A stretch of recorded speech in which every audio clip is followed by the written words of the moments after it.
चिन्तासन्तानहन्तारो यत्पादां भुजरेणवः द्विजानां तान् निजाचार्यान् प्रणमामि मुहुर्मुहुः। यदनुग्रहतो जन्तुः सर्वदुःखातिगो भवेत् तमहं सर्वदा वन्दे श्रीमद्वल्लभनन्दनम्। अज्ञानतिमिरान्धस्य ज्ञानाञ्जनशलाकया चक्षुरुन्मीलितं येन तस्मै श्रीगुरवे नमः। नमामि हृदये शेषे लीलाक्षीराब्धिशायिनम् लक्ष्मीसहस्रलीलाभिः सेव्यमानं कलानिधिम्। चतुर्भिश्च चतुर्भिश्च चतुर्भिश्च त्रिभिस्तथा षड्भिर्विराजते योऽसौ पञ्चदा हृदये मम। अच्छा આનંદરૂપ હરિની આનંદરૂપ લીલા શ્રી સુબોધિનીજીનું પારાયણ અધ્યયન આપણે કરી રહ્યા છે. એમાં તૃતીય સ્કંદ આપણે કરી રહ્યા છે. એમાં આપણે 15મો અધ્યાય આવ્યા છે. 15મા અધ્યાયમાં આગળ જે 14મા અધ્યાયમાં દીતીનું ગર્ભાધાન એનો પ્રસંગ આપણે આખો જોયો. ત્યાર પછી જે બન્યું એ બધું હવે 15મા અધ્યાયનો વિષય છે. એમાં 15મા અધ્યાયમાં પ્રથમ શ્લોકમાં કહે છે કે બીજાના તેજોને હણનારું પ્રજાપતિનું તેજ દેવો પીરસે. એટલે દીતીને ભય લાગે છે કે આ દેવો મારું જે ગર્ભ છે એ દૈત્ય રૂપ છે એમ પહેલેથી એમને ખબર છે. એટલે ભય એમને થયો છે દીતીને. એટલે 100 વર્ષ એમને ધારણ કર્યો. ત્યાર પછી બીજા શ્લોકમાં ગર્ભમાં બીજના 2 ભાગ થયા. એમાં જય અને વિજય.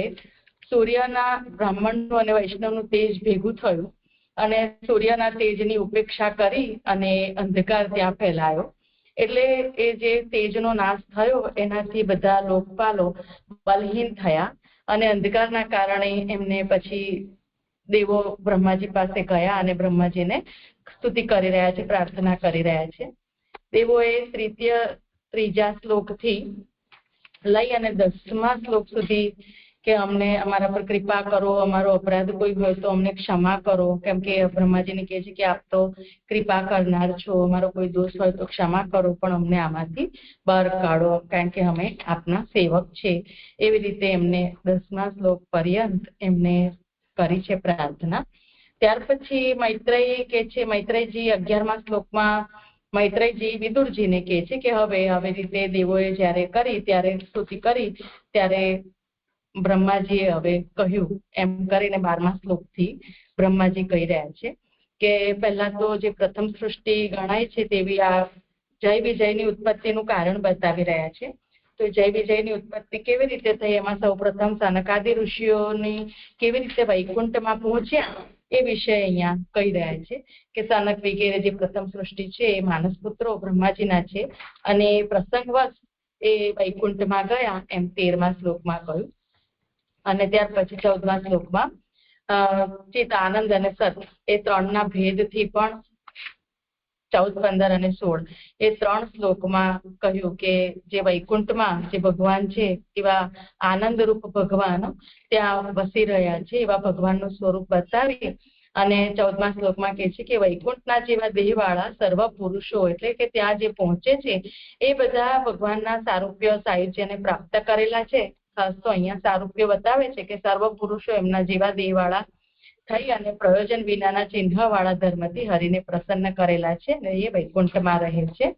પછી 15મા શ્લોકમાં જીવોનું ઉત્તમપણું જે ઉપર બતાવ્યું 14મા શ્લોકમાં, અહીંયા 15મા શ્લોકમાં ભગવાનનું પણ ઉત્તમપણું બતાવી રહ્યા છે. એ આનંદથી બતાવી રહ્યા છે અને એ પ્રમાણે 16મા શ્લોકમાં એ આનંદ જે છે એ આનંદનું સતપણું એટલે જે આનંદ છે એ જ સત દેહ વાળા છે એમ કરી અને એ જે આનંદ સતદેહ વાળા છે એની પરમ પુરુષાર્થ રૂપતા એ આપણને અહીંયા 16મા શ્લોકમાં બતાવી.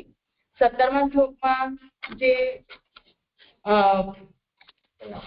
ગંધર્વો જે છે એ ગંધર્વો પણ ઉત્તમ છે, કેમ કે ગંધર્વો ખરેખર તો એમની જે આસક્તિ છે એ બીજે જઈ રહી છે ખરેખર તો, પણ તેમ છતાં અહીંયા જે ગંધર્વો બતાવી રહ્યા છે એમની આસક્તિ પ્રભુમાં, પ્રભુ કથામાં, એટલે કે પ્રભુના ચરિત્રોનું ગાન અહીંયા ગંધર્વો અને અપ્સરાઓ બંનેનું આવી રીતે બતાવી રહ્યા છે. એટલે એમની પણ ઉત્તમતા બતાવી રહ્યા છે કે એમને આવા એ પણ ઉત્તમ છે, કેમ કે ભગવત કથાનું ચરિત્રોનું ગાન એ લોકો કરી રહ્યા છે. એવી રીતે પ્રભુ સંબંધથી એમની ઉત્તમતા બતાવી. હવે એટલે ગંધર્વો અને અપ્સરાઓમાં પણ દોષ નથી, એટલો વિષય અહીંયા 17મા શ્લોક સુધી સંપન્ન કર્યો. હવે 18મો શ્લોક લઈ રહ્યા છે કે એ પ્રમાણે ગંધર્વો અને અપ્સરાઓમાં દોષ નથી એમ કહીને નીચેના શ્લોકમાં પક્ષીઓમાં દોષ નથી એમ કહે છે. પરાવતાન્ય વૃત સારસ ચક્રવાક અદાત્યુ હંસ શુક તિતિરી બહિર્ણામ યહ કોલાહલો વિરમતે અચિર માત્રમ ઉચ્ચૈઃ ભૃંગાધિપે હરિકથામિવ ગાયમાને. જ્યારે ઉત્તમ ભ્રમર મોટેથી હરિકથા ગાતો હોય તેમ ગુંજારવ કરે છે, ત્યારે ત્યાં કબૂતરો, કોયલો, સારસો, ચક્રવાકો, ચાતકો, હંસો, પોપટો, તેતરો અને મયુરોનો જે કોલાહલ તે થોડી વાર અટકી જાય છે. હવે સુબોધિનીજી લઉં છું. આ કબૂતરો વગેરે 9 જુદા જુદા ગુણો છે. એટલે અહીંયા જે કબૂતરો, કોયલો આદિ જે ગણાવ્યા છે, મયુરો એ ગણતા 9 થાય છે. તો આ કબૂતરો વગેરે જે 9 છે એ જે સાત્વિક રાજસ તામસના ભેદ છે એવી રીતે 9 પ્રકાર અહીંયા ગણાવી રહ્યા છે. જેમાં આપણને 1 નંબરની ફૂટનોટ આપે છે કે 9 ગુણા ભિન્નાહ એવો વૃંદાવન પ્રેસવાળી પ્રતનો પાઠ લીધેલ છે. તેમને પણ પોતાની જ વાણી પ્રાપ્ત થયેલી છે, તેઓની વાણી જ બ્રહ્મ છે. એટલે તેઓ જે એમનો જે ધ્વનિ નીકળી રહ્યો છે એ પણ જેમ આપણે નામ સૃષ્ટિ કહીએ છીએ, તો આમની વાણી પણ કબૂતરો વગેરેની જે વાણી છે એ વાણી પણ નામ સૃષ્ટિ રૂપે, એટલે એને પણ તેઓની વાણી જ બ્રહ્મ છે એમ અહીંયા કહી રહ્યા છે. જુદા જુદા અવાજ કરવા એ જ તેઓનું મહાત્મ્ય છે. એમનો જે દરેકનો, કોયલનો અવાજ જુદો છે, મોરનો, મયુરનો અવાજ જુદો છે. એવી રીતે ચાતક, હંસ તે બોલે તો આપણને, પોપટ બોલે તો આપણને ખબર પડે છે કે આ પોપટની વાણી છે. તો એ જે વાણીનું ઉચ્ચારણ છે એ જ એ મહાત્મ્ય, તેઓનું મહાત્મ્ય છે. તેથી જ પરોઢમાં વેદના મંત્રોનો આરંભ તેઓ બોલે તે પહેલા જ કરવામાં આવે છે. એટલા માટે આ બધા પક્ષીઓનો કલરવ થાય તેના પહેલા જ વેદના મંત્રોનો આરંભ કરવામાં આવે છે, કેમ કે નહીં તો ત્યાર પછી આ બધા પક્ષીઓ બોલવા માંડે તો પછી વેદના મંત્રોચ્ચારમાં વિઘ્ન થાય. એટલા માટે વેદના મંત્રોનો આરંભ તેઓ બોલે તે પહેલા જ કરવામાં આવે છે. તેમ ન કરે તો તેઓની વાણીની મધુરતામાં આસક્ત થાય. બીજું બતાવે છે કે તે દેવો, જે દેવતાઓ છે, આમની વાણીમાંની મધુરતા જે છે એમાં આસક્ત થઈ જાય અને વેદના મંત્રોનું ઉચ્ચારણ કરતા એ અટકી જાય. એટલા માટે પણ એમ કે છે કે વેદના મંત્રોનો આરંભ તેઓ બોલે તે પહેલા જ કરવામાં આવે છે. અન્યભૃતઃ જે કહ્યું છે, અન્યભૃતઃ એટલે કોયલ, દાત્યુઃ એટલે ચાતક, બર્હિ એટલે મયુર, જે શબ્દથી કોલાહલ પણ પ્રસિદ્ધ હોવાનું કહેલ છે. તેઓના વચનમાં વ્યાકરણ ન હોવાથી, પદ અને વાક્યો ન હોવાથી તે શબ્દના સમૂહરૂપ અસ્પષ્ટ હોય તેને કોલાહલ કહે છે. એટલે એમના જે વાણી છે, જે ધ્વનિ નીકળી રહ્યો છે, એમનો જે અવાજ છે, એ જે પક્ષીઓ બધાનો, તે એમના વચનમાં વ્યાકરણ નથી. એટલે કે એમનામાં શબ્દ, પદ, વાક્ય, પદ અથવા અક્ષર, વર્ણ, પદ, વાક્ય ન હોવાથી તે શબ્દના સમૂહરૂપ અસ્પષ્ટ હોય. એટલે એ બોલે છે, કોઈક ધ્વનિ નીકળી રહ્યો છે એવી ખબર પડે છે, પણ એ અસ્પષ્ટ રીતે આપણને, કેમ કે શબ્દના સમૂહરૂપ અસ્પષ્ટ હોય, એમનામાં કોઈ વર્ણપદ વાક્ય નહીં હોવાના કારણે એ જે બોલે છે તેની અસ્પષ્ટતા, અને આપણે એમની વાણીને જાણતા નથી. એટલે આપણને એ જે બોલે છે એનાથી જે અવાજ થાય છે એને આપણે કોલાહલ, એટલે અહીંયા કોલાહલ જે શબ્દ વાપરે છે તો અસ્પષ્ટ છે એના માટે કોલાહલ કહીએ છીએ. વાસ્તવિક રીતે તો તેઓ પણ ભગવાનના ગુણોનું જ ગાન કરે છે, કારણ કે ત્યાં વૈકુંઠમાં રહેતા પક્ષીઓ ભગવાનના ગુણ સિવાય બીજું બોલતા નથી. એટલે અહીંયા જે વૈકુંઠમાં આ બધા રહી રહ્યા છે એ બધા જ જે છે આવા ભગવાનના ગુણ સિવાય બીજું કંઈ પણ બોલતા નથી. એટલે જે કંઈ પણ એમનો ધ્વનિ નીકળી રહ્યો છે એનાથી એ ભગવાનના ગુણોનું ગાન જ કરી રહ્યા છે. શુદ્ધ સત્વ તેવા વૈકુંઠ લોક તરીકે પ્રકટ થયેલ હોવાથી ત્યાં વૃક્ષો પક્ષીઓ વગેરેની ઉત્પત્તિ થયેલી છે. જે શુદ્ધ સત્વ રૂપ, જે વિશુદ્ધ સત્વ ધામ શાંતમ કહી રહ્યા છે, ભગવાનનું ધામ રૂપ જે વૈકુંઠ છે, એ વૈકુંઠને અહીંયા કહે છે કે લોક તરીકે, વૈકુંઠ લોક એમ આપણે કહીએ છીએ, તો એના તરીકે પ્રકટ થયેલ હોવાથી ત્યાં વૃક્ષો પક્ષીઓ એ બધાની ઉત્પત્તિ થયેલી છે. જ્યારે ભૃંગાદીપે ઉત્તમ ભ્રમર હરિકથા ગાતો હોય, તેમ ગાન કરતો હોય, ત્યારે તે કોલાહલ પણ થોડી વાર જ અટકી જાય છે. જ્યારે ભ્રમર આવે છે ને ભ્રમર ગુંજારવ કરે છે, એમનો ધ્વનિથી એ ભ્રમર કરે છે, ત્યારે એ અવાજથી એનાથી એ હરિકથા ગાતો હોય તેમ ગાન કરતો હોય, ત્યારે તે કોલાહલ એટલે બીજા બધા જે પક્ષીઓનો અવાજ છે એ થોડી વાર માટે અટકી જાય છે. આથી એમ સૂચવેલું છે કે તે પક્ષીઓને પોતાની વાણીનો ગર્વ નથી અને તે ભ્રમર ભગવાનની સમીપ રહેતો હોવાનું સંભવતું હોવાથી અને ભગવાનના કેશો તેની સમાન હોવાથી તેઓ તેનું અધિપતિપણું કબૂલ રાખે છે. એટલે ભ્રમર આવે છે ત્યારે બધા ચૂપ થઈ જાય છે. એનાથી એક કારણ એ બતાવ્યું કે એ બધાને એનાથી સિદ્ધ કર્યું કે આ બધા પક્ષીઓને પોતાની વાણીના હું જ ગાઉં કે હું જ બોલું, હું જ કરું, મારો ધ્વનિ બહાર કાઢું, એવો ગર્વ પણ એમને નથી.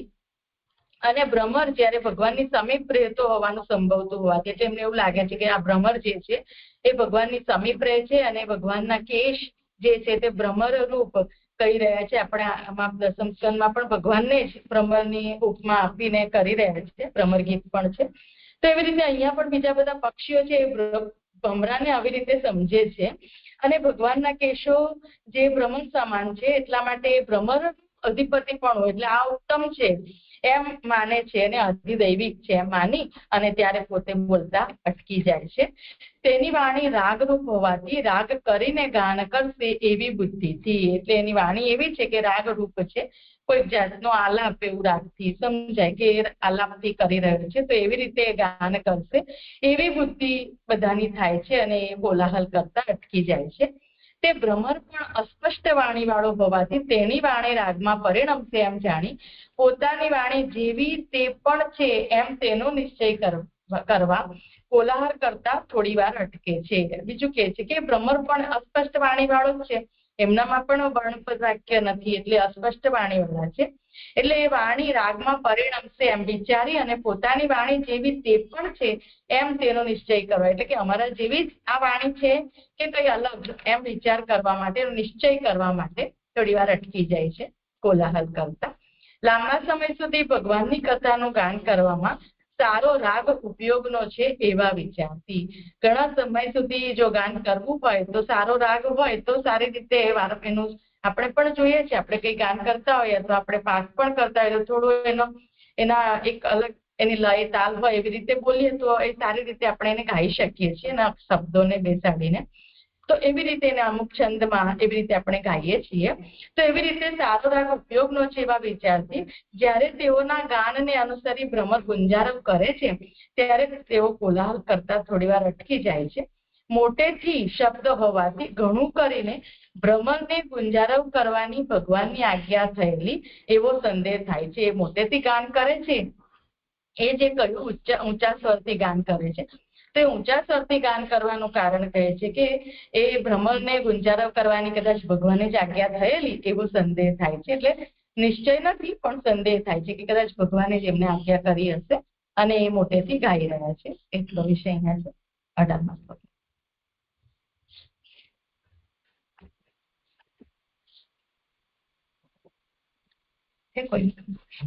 અહીંયા પાછળ જે 17મા શ્લોકમાં પેલો પેરેગ્રાફ આવ્યો હતો તેમાં બધા અલગ અલગ શ્લોકોનું બતાવ્યું હતું વિષય.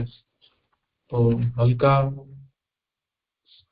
જીવોને મદ થતા નથી એટલે હલકા જીવોમાં આ પક્ષીઓને ગણવા એ રીતે સમજવું ને એવી રીતે કે હલકા છે ને એમનામાં, એટલે અહીંયા 17મા શ્લોકમાં ગંધર્વો અને અપ્સરાઓમાં દોષ નથી એવી રીતે જે બતાવ્યું, હવે પક્ષીઓમાં પણ દોષ નથી એ અહીંયા જે બતાવી રહ્યા છે. એટલે હલકા પ્રાણીઓ છે, હલકા જીવો છે, એમને મદ થતો નથી. અને એમાં અહીંયા એક વાક્ય પણ આપ્યું કે એ જે ભ્રમર આવે છે ત્યારે એ લોકો પોતાની વાણીનો એમને ગર્વ પણ નથી. તો આ ગર્વ નથી જે એમનો એ પણ એમની ઉત્તમતા બતાવી રહ્યા છે અહીં ગાડી, એવી રીતે સમજાય છે. ઓકે, નોર્મલી એમ વિચાર કરીએ તો પશુઓમાં એવું હોતું નથી ગર્વનો આદિનો પ્રશ્ન, કેમ કે એમનામાં સહજમતી એવી બુદ્ધિ નથી, વિવેક નથી હોતું. એટલે અહીંયા કહ્યું છે એનું કંઈક હશે કારણ, પણ એક વિચાર આવે એવો. મને તો એવું લાગે છે કે હોય છે. આમ લોકમાં જોઈએ, આ તો વૈકુંઠ લોકના પક્ષીઓ બતાવ્યા છે એટલે એમને ગર્વ નથી. બાકી આપણે બહુ જાણતી નથી કઈ એમનામાં, પણ ક્યારેક આપણે જોઈએ તો અહીંયા બે પક્ષીઓ એવી રીતે કોઈ સ્થાન માટે પણ લડતા હોય છે, એવી રીતે આપણે જોતા હોઈએ છીએ એ લોકોને. તો લોકમાં જે અહીંયા ભૂતલોક પર છે તો એ લોકોને પણ હોતું હશે કદાચ, મને સ્પષ્ટ નથી મને, પણ હોતું હશે. પણ અહીંયા વૈકુંઠ લોકના જે પક્ષીઓ બતાવી રહ્યા છે તો વૈકુંઠ લોકના છે એટલે એમની પણ એવી ઉત્તમતા, જેમ કે ગંધર્વો બતાવ્યા તો ગંધર્વો પણ એવા કેવા છે, ખરેખર ગંધર્વો કેવા છે તો ગંધ એમને પ્રિય છે એવું કહ્યું ને, પણ તેમ છતાં અહીંયા ભગવાનની જ એનાથી પણ અપ્સરાઓને ગંધ બતાવી હતી અને ગંધર્વોને રૂપ બતાવ્યું હતું, પણ એ ભગવાનની જ ઉપાસના કરે છે એમ કહ્યું અહીંયા. તો એવી રીતે એ જે કંઈ પણ કરી રહ્યા છે પ્રભુ સંબંધી કરી રહ્યા છે. અપ્સરાઓમાં પણ ખરેખર સ્વર્ગલોકમાં જઈએ તો એ ગંધર્વો અથવા ગંધર્વના લોકમાં જઈએ તો અપ્સરાઓ ગંધર્વ એ બધાનો કોઈક ચરિત્રનો દોષ તો આપણને બતાવેલો છે, પણ પ્રભુ સંબંધી થયા છે એટલે દોષ એવું બધામાં જ સમજવાનું મને એવું સમજાય છે. પક્ષીની તુલનામાં ભ્રમર કીટ કહેવાય છે તો એ હીન ગણાય. એ ભ્રમર જે વખતે ગુંજારાવ કરે છે ત્યારે પક્ષીઓ ક્ષણવાર માટે રોકાઈ જાય છે, જે આવશ્યક નથી. પણ એમના અંદર એ દૈન્ય છે કે ભગવત ભાવ છે કે આ ભગવત નામ લઈ રહ્યો છે તો આપણે રોકાઈ, તો એ દોષા ભાવ અહીંયા દેખાય છે.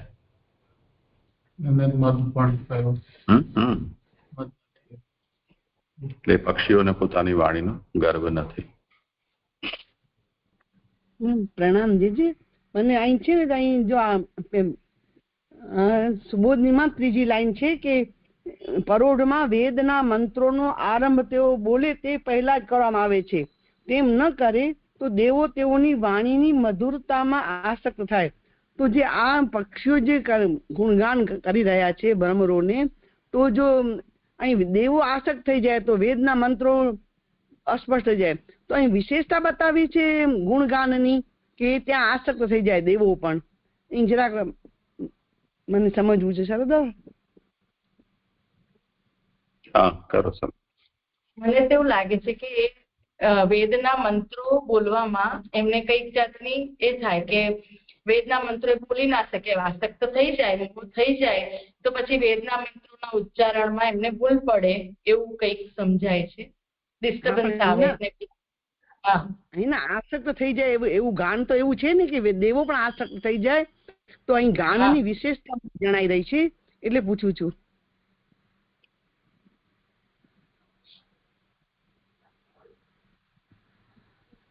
ભગવાન ગાન ઉત્તમ છે વેદોના ઉચ્ચારથી પણ, તો દેવો પણ આસક્ત થઈ જાય તેથી પહેલા જ કરી દે છે દેવો શરૂઆત વેદના મંત્રોને ઉચ્ચાર કરવાનું. એવું અહીં મને સમજાવ્યું, વિશેષતા સમજાવી, તો હું એ પૂછું છું કે વિશેષતા સમજાય છે અહીં?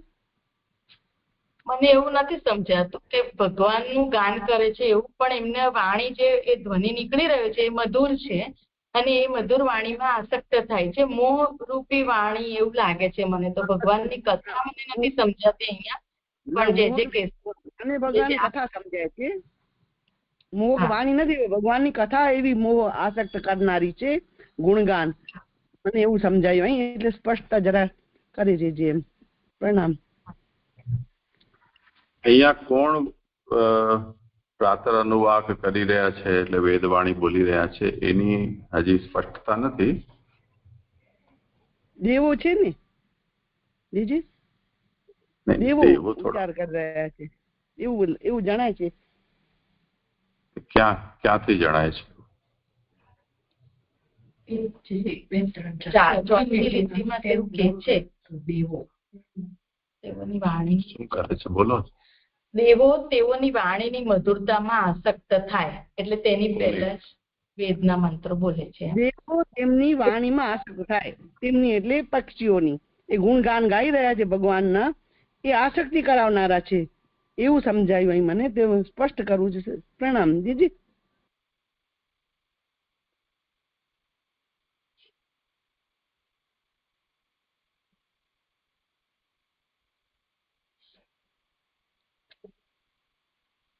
એટલે કરવામાં આવે છે આવું જે આજ્ઞા કરી રહ્યા છે ને, અતએવ પ્રાતરાનું વાકે તેષામ વાક્યાત પૂર્વમેવ આરંભ. એટલે સામાન્યતઃ સૂર્યોદયના આસપાસ પક્ષીઓના કલરવ શરૂ થતો હોય છે. અંધકાર હોય તે વખતે એ લોકો મોટે ભાગે શાંત હોય છે, અને વેદોચ્ચારણ છે એ બ્રહ્મ મુહૂર્તમાં હોય છે, એટલે સૂર્યોદય પૂર્વ. એના બંને કારણો છે. અહીંયા જો કહ્યું છે એ તો જુદી દૃષ્ટિથી છે, પરંતુ વેદોચ્ચારણ કેમ કે ગુરુકુલમાં વાસ થતો અને વનમાં બધા વસતા, અને વેદના સ્વર ઉચ્ચારણ વગેરે બીજા અવાજ કે કોલાહલથી મિશ્રિત ન થઈ જાય અને એને કારણે અશુદ્ધિ ન આવે, એટલા માટે પક્ષીઓનો પણ કલરવ જે વખતે ન હોય, કે ઘરમાં કઈ વાસણ કૂસણ ન થતા હોય, કે ગાય ભાંભરતી ન હોય, તે અવસ્થામાં વેદના મંત્રનો ઉચ્ચાર કરવામાં આવે છે. પણ હજી એ સ્પષ્ટ નથી થઈ રહ્યું કે અહીંયા કોણ વેદના મંત્રનો ઉચ્ચાર કરનારા છે. પણ જે રીતે વર્ણન આવી રહ્યું છે એમાં અતએવ પ્રાતરાનુવાકે તેષામ વાક્યાત પૂર્વમેવ આરંભ અન્યથા દેવાનામ તદ્વાંગ માધુર્ય પરત્વમ સ્યાત. હવે આજે કહેવામાં આવી રહ્યું છે એ દેવતાઓ કોઈ અહીંયા વૈકુંઠમાં દેવતાઓ છે?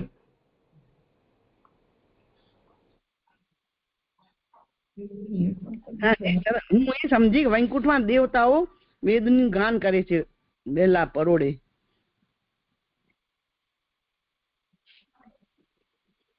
એટલે એવું યદ્યપી અહીંયા એ વાતની સ્પષ્ટતા નથી કે વેદગાન કોણ કરી રહ્યા છે. એમાં વેદગાન કરનારા જો ઋષિઓને આપણે માનીએ તો ઋષિઓ પણ હોઈ શકે કે જે પ્રાતર અનુવાક નો પાઠ કરતા હોય.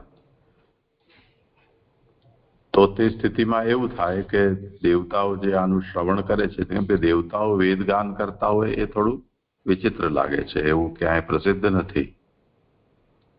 તો જે પણ વેદગાન કરતા હોય એમાં એટલું સમજવાનું છે કે પક્ષીઓનો કોલાહલ શરૂ થાય એના પૂર્વ પ્રાતર અનુવાક એ લોકો કરી લે છે. નહીં તો શું થાય કે એના શ્રવણ કરનારાઓ દેવતાઓ પક્ષીઓના મધુર સ્વરમાં ભ્રમિત થઈ જાય અને એ ત્યાં આસક્ત થઈ જાય અને વેદગાનમાં એમની રુચિ ન રહી જાય સાંભળો. તો અન્યથા દેવાનામ તદ્વાંગ માધુર્ય પરત્વમ સ્યાત. તો અહીંયા જે આ 9 ગણાવ્યા છે એમની વાણી જ બ્રહ્મ છે, એટલે વેદ સમાન છે એમ કહી શકાય. અને વિભિન્ન અવાજ કલરવ જે છે એ એમનું મહાત્મ્ય છે. તો અહીંયા એવી સ્થિતિ છે કે પ્રાતઃકાલ વેદ મંત્ર આરંભ થાય તે આરંભમાં એટલે આમનો કલરવ આરંભ થાય તેના પહેલા જ વેદ આરંભ થઈ જતો હોય છે. જોઈએ જે આગળ આમાં કઈ એવું આવતું હોય તો. હવે તો જો કે આમનો પ્રકરણ પૂરો થઈ ગયો. જી સર, ખ્યાલ આવ્યો. પ્રણામ. મને આ ગઈકાલના શ્લોકમાં પૂછવું હતું તે પૂછું કે આ પતી જાય પછી કોઈકને હોય પ્રશ્ન પેલા જોઈ લઈએ.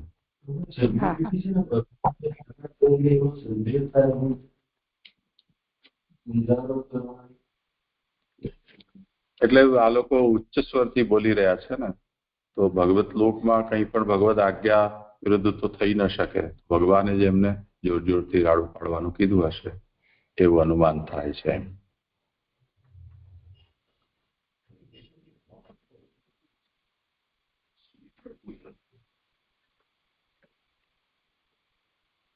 એટલે જેમના ઘરમાં આપણે જઈએ, કોઈક જગ્યાએ બહુ જોર જોરથી કોઈ ટેપ વાગતી હોય કે વિડીયો ટીવી વાગતું હોય કે લોકો જોર જોરથી બોલતા હોય, તો આગંતુક છે એને એક વખત એવું અજુગતું લાગે.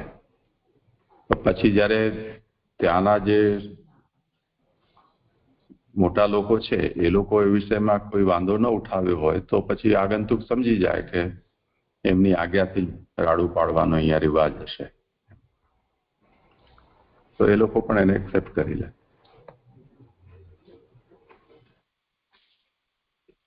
હવે આ હિન્દી વાળા છે એ લોકો એમ કહી રહ્યા છે કે જુઓ કોયલ નહીં, આમની વાણી જ બ્રહ્મ છે, અલગ અલગ શબ્દ એ જેમનું મહાત્મ્ય છે. તેથી वैदिक विप्र प्रातः काल में इनकी वाणी से पहले ही वेद पाठ प्रारंभ कर देते हैं, नहीं तो इनकी मधुर वाणी में आसक्ति होने से वेदारंभ में विलंब हो जाए. પાછો અલગ જ આમનો રાગ આપે છે. એટલે અહીંયા વેદગાન કરનારા વૈદિક વિપ્ર એવું કહી રહ્યા છે, અને દેવતાઓ એમની વાણીના માધુર્યમાં અટવાઈ જાય એની જગ્યાએ એમણે આ વિપ્રો જ છે વેદ ગાન કરતા, એ જ આમની વાણીની અંદર આસક્ત થઈ જાય એવું આમણે અર્થ કર્યો છે.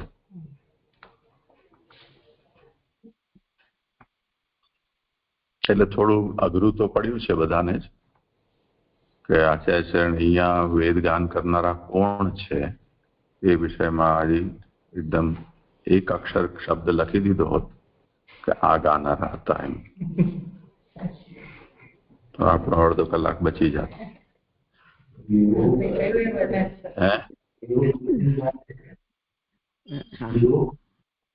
પ્રસિદ્ધ નથી એવું. દેવતાઓ તો એમ જ મસ્તીમાં જ રહે ને, એ લોકો શું કામ વેદમાં, એમના માટે વેદગાન થાય, બાકી એ લોકો શું કામ વેદગાન કરે. હા ચલો, શું કહો છો? આ સારું સમજાયું હો શરદ બાબા, કે એ શું કામ વેદગાન કરે છે, એ તો ધ્યાનમાં ન હતી વાત. જો એક નીકળ્યું બરાબર. હા જે પ્રણામ. એ છેલ્લો પેરેગ્રાફ છે ને ગંધર્વો વાળું, તેમાં ત્રીજી લીટી અપ્સરા તો ગંધ ભગવાનની ઉપાસના કરે છે, પછી બંને પ્રકારે સ્ત્રીઓ સાથે તેઓ ગંધમાં આસક્તિવાળા છે, તેથી ગંધથી તેઓની બુદ્ધિ ખંડિત થયેલી હોવા છતાં ગંધને વહેનાર ઘણા આરાધ્ય ભાવનો તિરસ્કાર કરતા ભગવાનના ગુણોનું ગાન કરે છે. ગંધ એ બ્રહ્મ છે એમ જણાવવા જલની અંદર શબ્દથી તેમાં દોષ ના હોવાનું કહે છે, જે આ નથી. આટલું 2-4 લીટી શરૂઆતથી સમજાતું. ગંધર્વોને પણ રૂપની ઉપાસના કીધી છે ભગવાન, એટલે રૂપ ભગવાનની ને ગંધ ભગવાનની, એ કઈ રીતે ઉપાસના એ કહે છે, એ મને નથી સમજાતું.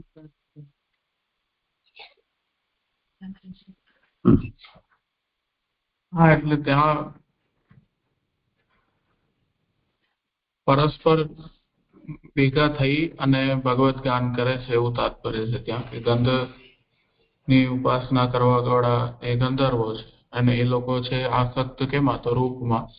એટલે રૂપ એ અપ્સરાઓ જે છે એમાં, અને ગંધને અપ્સરાઓ કરે છે એમ. તો પરસ્પર બેવ આસક્ત એકબીજામાં થઈ એટલે બેવ ભેગા થઈ અને ભગવાન વાણીનું નામ એટલે ગાન કરે છે, ભગવત ગુણનું ગાન કરે છે એવું તાત્પર્ય છે. એટલે ત્યાં જે આસક્તિ છે એ લૌકિક આસક્ત ન કહી શકીએ, પણ ભગવાન નામ લેવા બેવ સાથે તે કરી રહ્યા છે, તો સુંદર ગાયન અને નૃત્ય આદિ સહિત. જે બંને પ્રકારે સ્ત્રીઓ સાથે તેઓ ગંધમાં આસક્તિવાળા છે, આ બંને પ્રકારથી નથી સમજાતું. તેથી ગંધથી તેઓની બુદ્ધિ ખંડિત થયેલી હોવા છતાં એ નથી સમજાતું. જે લાલનજી કીધું પણ મને હજુ એકચ્યુઅલમાં ગઈકાલે લાલનજી કહેતા હતા કે એમને પણ આમાં પૂછવાનું હતું, જે આપને ખબર નહીં. પછી શ્લોકનો અનુવાદ એક વખત જોઈ લો. વૈકુંઠમાં જલની અંદર ખીલતી મધુમાધવીના ગંધથી બુદ્ધિ ખંડિત થયેલી હોવા છતાં તે ગંધવાળા વાયુનો તિરસ્કાર કરતા સ્ત્રીઓ સાથે વિમાનમાં ફરનારાઓ પોતાના પતિના પાપનો નાશ કરનારા ચરિત્રોનું ગાન કરે છે. તો મધુમાધવીની ગંધ ત્યાં વાયુથી પ્રસરી રહેલી છે. એ ગંધ જે છે એ ચિત્તને આકર્ષિત કરે છે, જેને કારણે બુદ્ધિ એમાં જતી રહેલી છે. અને ગંધર્વો જે છે એ પોતાની સ્ત્રીઓ સાથે છે. એ ગંધાસક્ત છે, એક રૂપાસક્ત છે. પણ આ બંને અહીંયાના જે ગંધર્વો છે એ તો અને અપ્સરાઓ છે એ ગંધરૂપ ભગવાનને જ જાણે છે, રૂપ ભગવાનને જ જાણે છે. એટલે એમની આસક્તિ વૈકુંઠમાં જે મધુમાધવીની ગંધ પ્રસરી રહી છે એનાથી અન્ય આસક્ત નથી થતી અને એ ભગવાનના ચરિત્રનું ગાન કરે છે, એવું કહેવા માંગે છે. જી હા, સુંદર સમજાયું. ને બંને પ્રકાર સ્ત્રીઓ સાથે તેઓ ગંધમાં આસક્તિ, તો બંને પ્રકારથી શું લેવાનું? જે સ્ત્રીઓ સાથે તેઓ એટલે રૂપની આસક્તિ એ લોકોની અને ગંધની આસક્તિ એ લોકોની, એ રીતે લેવાનું સ્ત્રીઓ સાથે. પણ સ્ત્રીઓ સાથે પછી ગંધમાં કીધું પાછું, એ ચોથી જ લીટીમાં છે. જે અહીંયા વ્યુત્પત્તિથી અર્થ કર્યો ને એનો કહી રહ્યા છે. બંને રીતે જે ગંધર્વ જે છે એ તો ગંધર્વનો બે રીતે અર્થ બતાવેલો છે. એટલે બંને પ્રકારે સ્ત્રીઓ સાથે તેઓ ગંધમાં આસક્તિ વાળા છે. બે પ્રકારથી અર્થ કર્યો ને ગંધર્વનો, એનું અહીંયા નિરૂપણ કરી રહ્યા છે. એટલે યૌગિક અર્થ પણ કર્યો એનો. હા અને રૂઢિથી અર્થ કરીને રોકી. જી હા, આજે થયું. પ્રણામ. સરસ.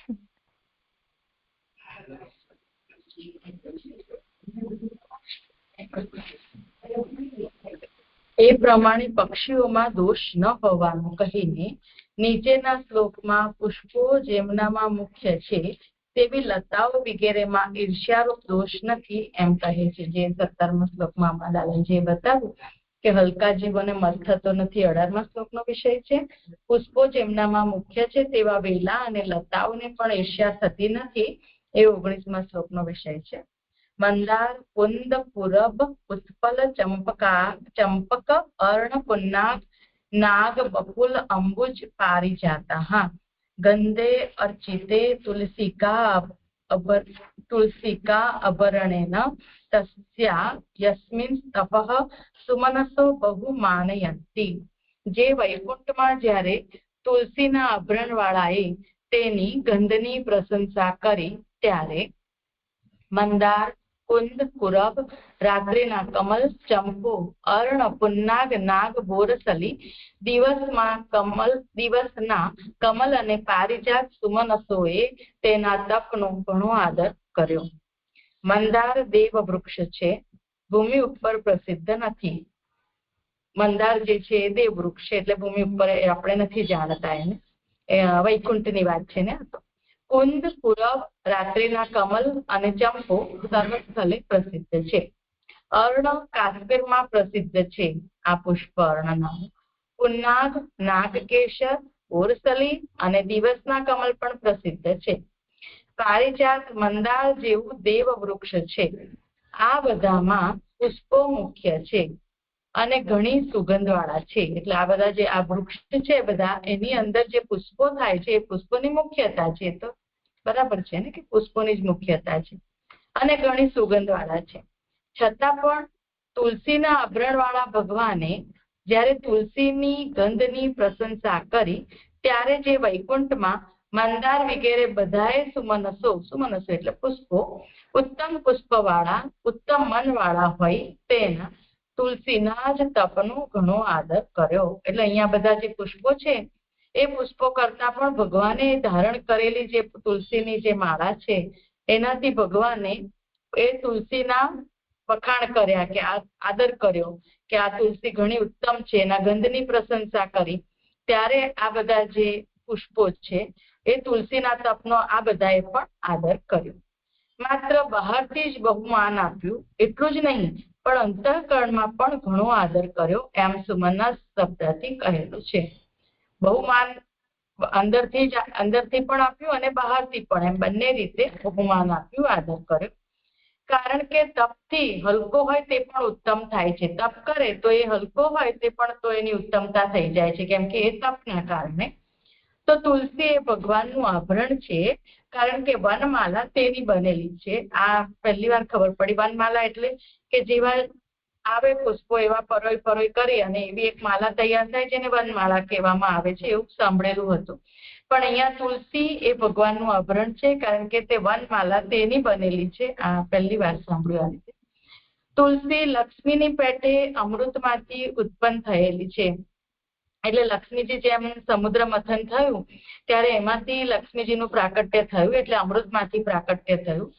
અમૃતથી પહેલા લક્ષ્મીજી બહાર પધાર્યા છે તો અમૃતમાંથી ઉત્પન્ન થયેલા છે એમ કે છે. એવી રીતે તુલસીજીનું પ્રાકટ્ય પણ એવી રીતે જ થયેલું છે અને ભગવાનની કૃપાથી તેણે તપ કરેલ એવો નિશ્ચય થાય છે અથવા તે વૃંદા હતી ત્યારે ભગવાને તેના ઉપર કૃપા કરેલી. એ આપણે વાર્તા પ્રસિદ્ધ છે વાત કે જે વૃંદા હતી એમને જાલંધરની પત્ની હતી. એ થોડો વિષય તો અહીંયા આવી જ રહ્યો છે કે વૃંદા હતી ત્યારે ભગવાને તેના ઉપર કૃપા કરેલી કારણ કે તે જાલંધરની પત્ની અને મધુની કન્યા હતી અને ભગવાને જાલંધરનો વધ કરવા તેને સ્વીકારેલી. તેનું તપ પતિવ્રતાપણું હતું અથવા પહેલા કરેલું તપ જ હતું. મને આ બંનેનો અર્થ એક જ લાગે છે, કંઈક અલગ હોય તો જે આપ જણાવજો કે તેનું તપ પતિવ્રતાપણું હતું. એટલે એ તપ એનું પતિવ્રતપણું હોવું એ જ એમનું તપ હતું અથવા પહેલા કરેલું તપ જ હતું. એટલે પાતિવ્રત્ય તપ જ મને અહીંયાથી પણ સમજાય છે. અથવા કરીને જુદો અર્થ કર્યો છે તો મને નથી સમજાતો. ગુણથી થતું સૌંદર્ય ન રહે તે માટે ભગવાને તેને તેવી જ રાખેલી. એટલે અહીંયા ગુણથી થતું સૌંદર્ય ન રહે તે માટે એટલે કે વૃક્ષ રૂપે અહીંયા જે તુલસીજી આપણે કહીએ છીએ તો એ વૃક્ષ રૂપે જ એ ભગવાને તેમને તેવા જ રાખેલા. વૃક્ષ રૂપે ભગવાને જે એમને વરદાન આપ્યું હતું. ભક્તિ માર્ગમાં તેનું મહાત્મ્ય સર્વથી અધિક છે. તો આપણે જોઈએ છે કે આપણા ભક્તિ માર્ગમાં રોજ તુલસીજીનો આપણે ભગવાનને અર્પણ કરીએ છીએ તો એનું મહાત્મ્ય પુષ્ટિ ભક્તિ માર્ગમાં વિશેષ છે. એ રીતે 3 પ્રકારની સ્વભાવથી સાત્વિક, રાજસ અને તામસ જીવોએ પણ પોતાના દોષ અભિમાનનો ત્યાગ કરી જે વૈકુંઠમાં અસ્વાભાવિક ગુણ સ્વીકાર્યો એમ કહેલું છે. એટલે આવી રીતે 3 પ્રકારથી જે સાત્વિક છે, જે રાજસ છે અને તામસ. એટલે અહીંયા 3 પ્રકારથી આપણે જોઈએ તો ગંધર્વો અને અપ્સરાઓ છે અને પક્ષીઓ છે અને તામસ જે આપણે વૃક્ષોને કહીએ. તો એવી રીતે પણ ત્રણે પોતાના દોષ એટલે કે અભિમાનનો ત્યાગ કરી જે વૈકુંઠમાં અસ્વાભાવિક ગુણ સ્વીકાર્યો એમ કહેલું છે. એટલે વૈકુંઠમાં તો બધું એક રસ છે, બધું સચ્ચિદાનંદ રૂપ છે. એટલા માટે એક આનંદ રૂપ એમને અસ્વાભાવિક જે છે એ એમને સ્વીકાર્યો છે સાત્વિક, રાજસ, તામસ હોવા છતાંય પણ એમ મને સમજાય છે. આટલું છે જે 19મા શ્લોકનો વિષય. આટલું એક પાતિવ્રત્યપણું અને પહેલા કરેલું તપ જ હતું. એમાં પાતિવ્રત્ય જ સમજાય છે. ખબર નથી.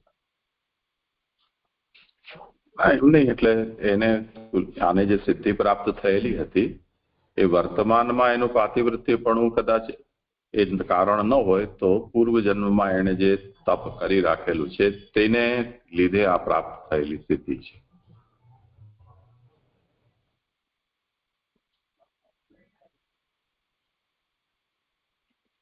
કરો આગળ.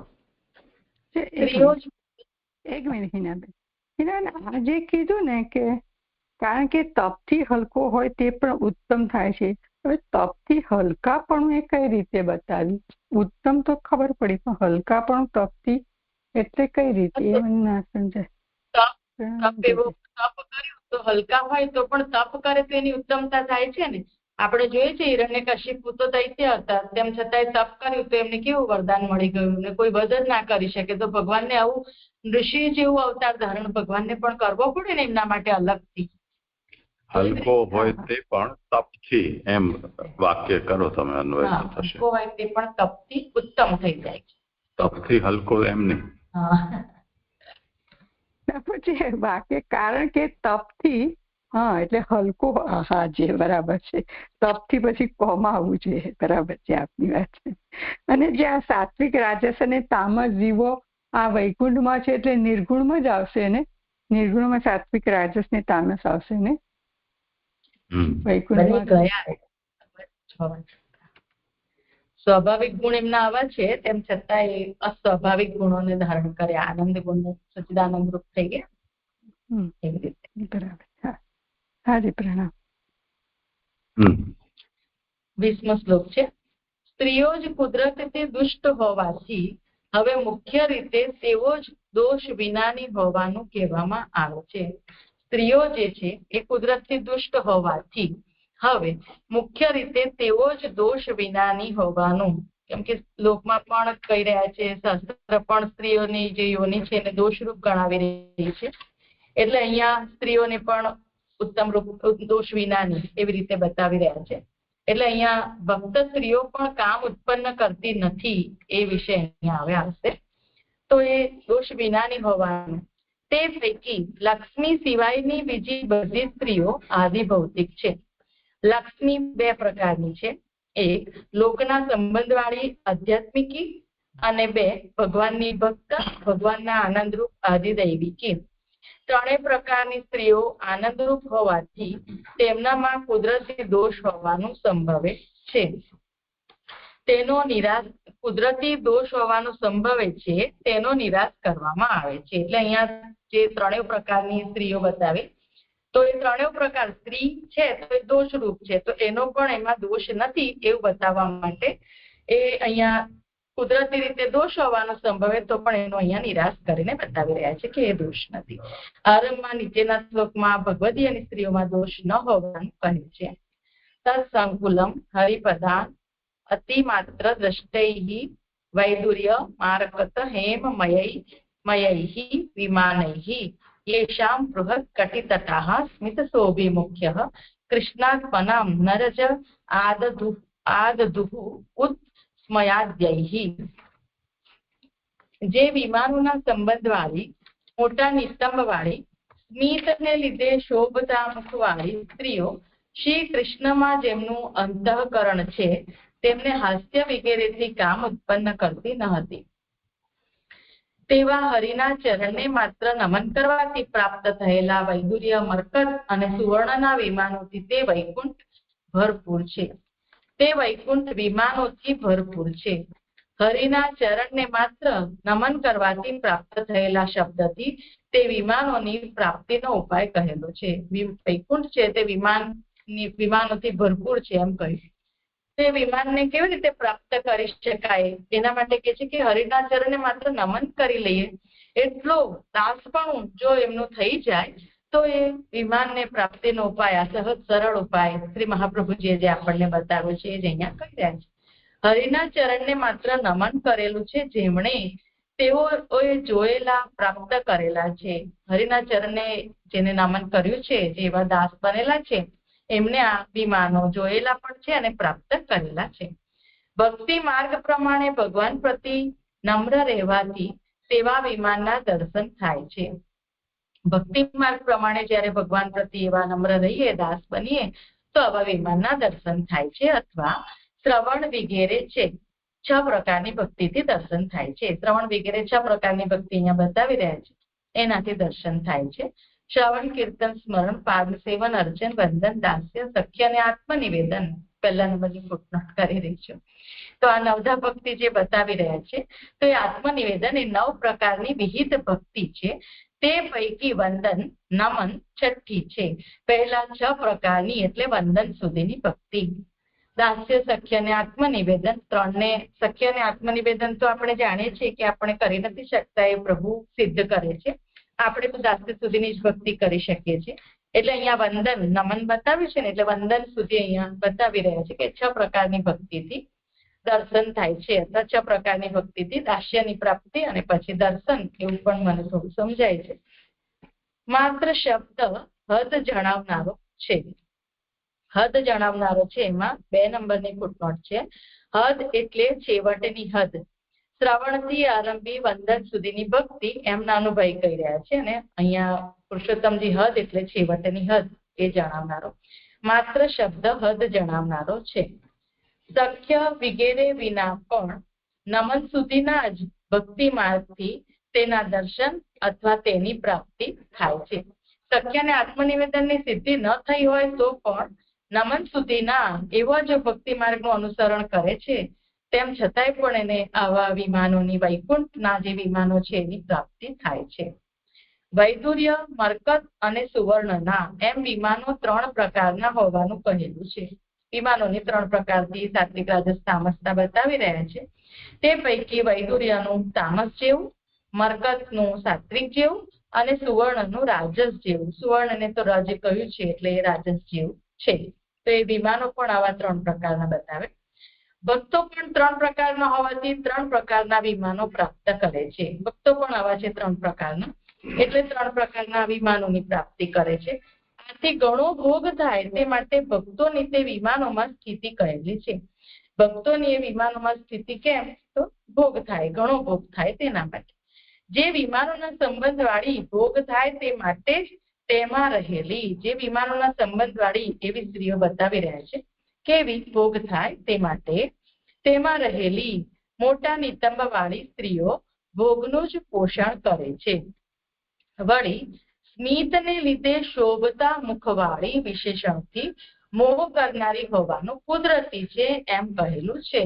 તો આ જે સ્ત્રીઓ છે, મોટા નિતંબ વાળી સ્ત્રીઓ, એ જે ભોગનું પોષણ કરનારી અને હાસ્ય સ્મિત કરે છે, એનાથી મુખ શોભિત થાય છે એવા વિશેષણથી એ મોહ કરનારી હોવાનું કુદરતી. એટલે હાસ્યથી મોહ આપણે જાણીએ છીએ ને, ભગવાન પણ એવી રીતે કરે છે, હાસ્ય કરીને મોહ. તો અહીંયા હાસ્યથી મોહ બતાવે, સ્મિતને લીધે મોહ, એટલે કુદરતી છે એમ કહેલું છે. સ્મિતને લીધે શોભાવાળું મુખ સ્મિત શોભી છે. સ્મિત શોભી મુખ છે જેનું, સ્મિત શોભી મુખ્ય બૃહદ કટિતતઃ અને સ્મિત શોભી મુખ્ય, આ 2 વાળી જે ગુણો વાળી જે સ્ત્રીઓ છે એ ભોગ કરાવનારી બને છે. સ્મિત શોભી મુખ છે આમનું જેમનું. તે સ્મિતને લીધે શોભિતા મુખવાળીઓ માત્ર જોવાથી મોહ ઉત્પન્ન કરનારી હોવાનું કહ્યું. સ્મિત શોભી મુખ્ય છે એટલે જોવાથી જ એમનામાં મોહ થઈ જાય છે, અથવા 2 રસ પ્રાપ્ત થાય તે માટે 2 વિશેષણો કહ્યા. એટલે અહીંયા 2 રસમાં 3જા નંબરની ફૂટનોટ છે કે ગુપ્ત રસ નિતંબથી અને પ્રકટ રસ મુખથી પ્રાપ્ત થાય તે માટે. તો આવી એ ભોગ પ્રાપ્ત કરાવે એવી આ સ્ત્રીઓ છે. શ્રી કૃષ્ણમાં જેમનું અંતઃકરણ છે શબ્દથી મોહ કરનારી ન થવાનું કારણ કયું? હવે આ જે સ્ત્રીઓ છે, જે આવી છે, સ્ત્રીઓનું સ્વરૂપ બતાવ્યું, આવી હોવા છતાંય પણ એ સ્ત્રીઓનું અંતઃકરણ કેવું છે? શ્રી કૃષ્ણમાં જોડાયેલું છે. એટલે એ મોહ કરનારી હોવા છતાંય મોહ કરનારી બનતી નથી એમ અહીંયા બતાવી રહ્યા છે. ભગવાનના ભક્તોના મનમાં તેઓએ ન રજ આદ દુહુ કામ ઉત્પન્ન ન કર્યો. જે ભગવાનના ભક્તો કેવા છે? મોહ કરનારી છે, પણ ભક્તો પણ એવા છે, ભગવાનના ભક્તો છે, તો એમના મનમાં આ સ્ત્રીઓ પ્રત્યે પણ કામ ઉત્પન્ન થતો નથી. વળી તેઓ, હવે સ્ત્રીઓની બતાવી રહ્યા છે કે તેઓ વિભવ વગેરેમાં ચતુર નથી એમ ન માનવું, કારણ કે ઉત્સ્મયા દૈહી અપી હાસ્ય વગેરે સર્વ ભાવોથી પણ કામ ઉત્પન્ન કરતી ન હતી.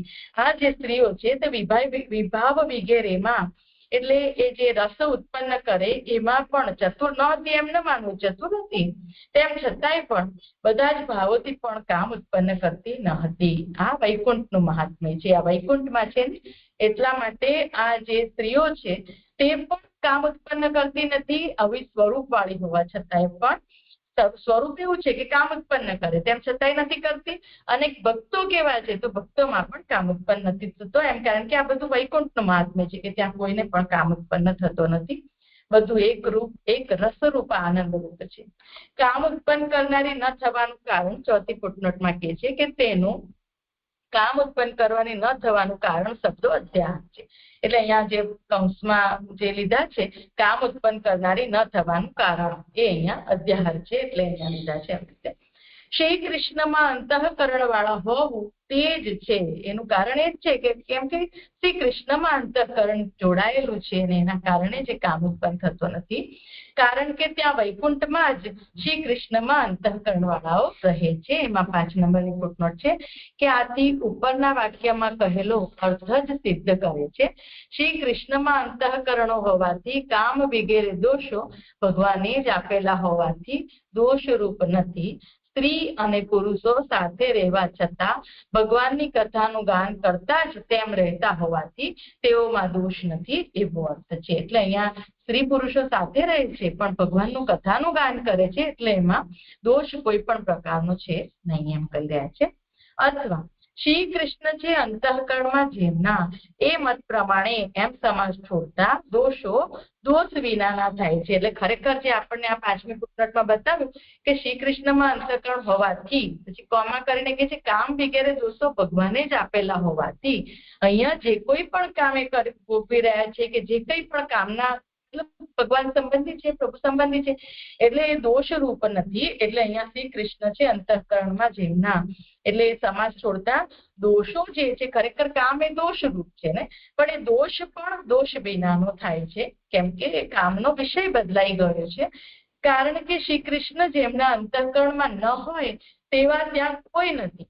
એમાં 36 નંબરની ફૂટનોટ છે કે સ્ત્રી અને પુરુષ બંને એક પ્રકારના હોવાથી, કાલે જે ભાનુમાસી પણ પૂછી રહ્યા કે બંને એક ગંધર્વો અને અપ્સરાઓમાં, તો બંને એક પ્રકારના છે અને એક પ્રકારના હોવાથી, એટલે એ બંને જે વૈકુંઠમાં છે તો સચ્ચિદાનંદ રૂપ હોવાથી એમને એ દોષ ત્યાં દોષરૂપ નથી રહી જતો. અથવા કોઈનું અમુક નામ કહેલ ન હોવાથી કામ ઉત્પન્ન થવાનું કારણ છે તેવા પ્રસંગે 7 નંબરની ફૂટનોટ એ શ્યામ જેમના એમ સામાન્ય રીતે કહેલ હોવાથી, નામ કહેલ ન હોવાથી, જેમના એ શ્યામ કહ્યું છે એટલે જેમના અંતઃકરણ ભગવાનમાં છે એમ જે કહ્યું છે, તો જેમના એટલે કોઈનું નામ નથી આપ્યું કે સ્ત્રીના કે પુરુષના, એવું નથી. એટલે બધા સામાન્ય રીતે બધાના જ અંતઃકરણ પ્રભુમાં લાગેલા છે.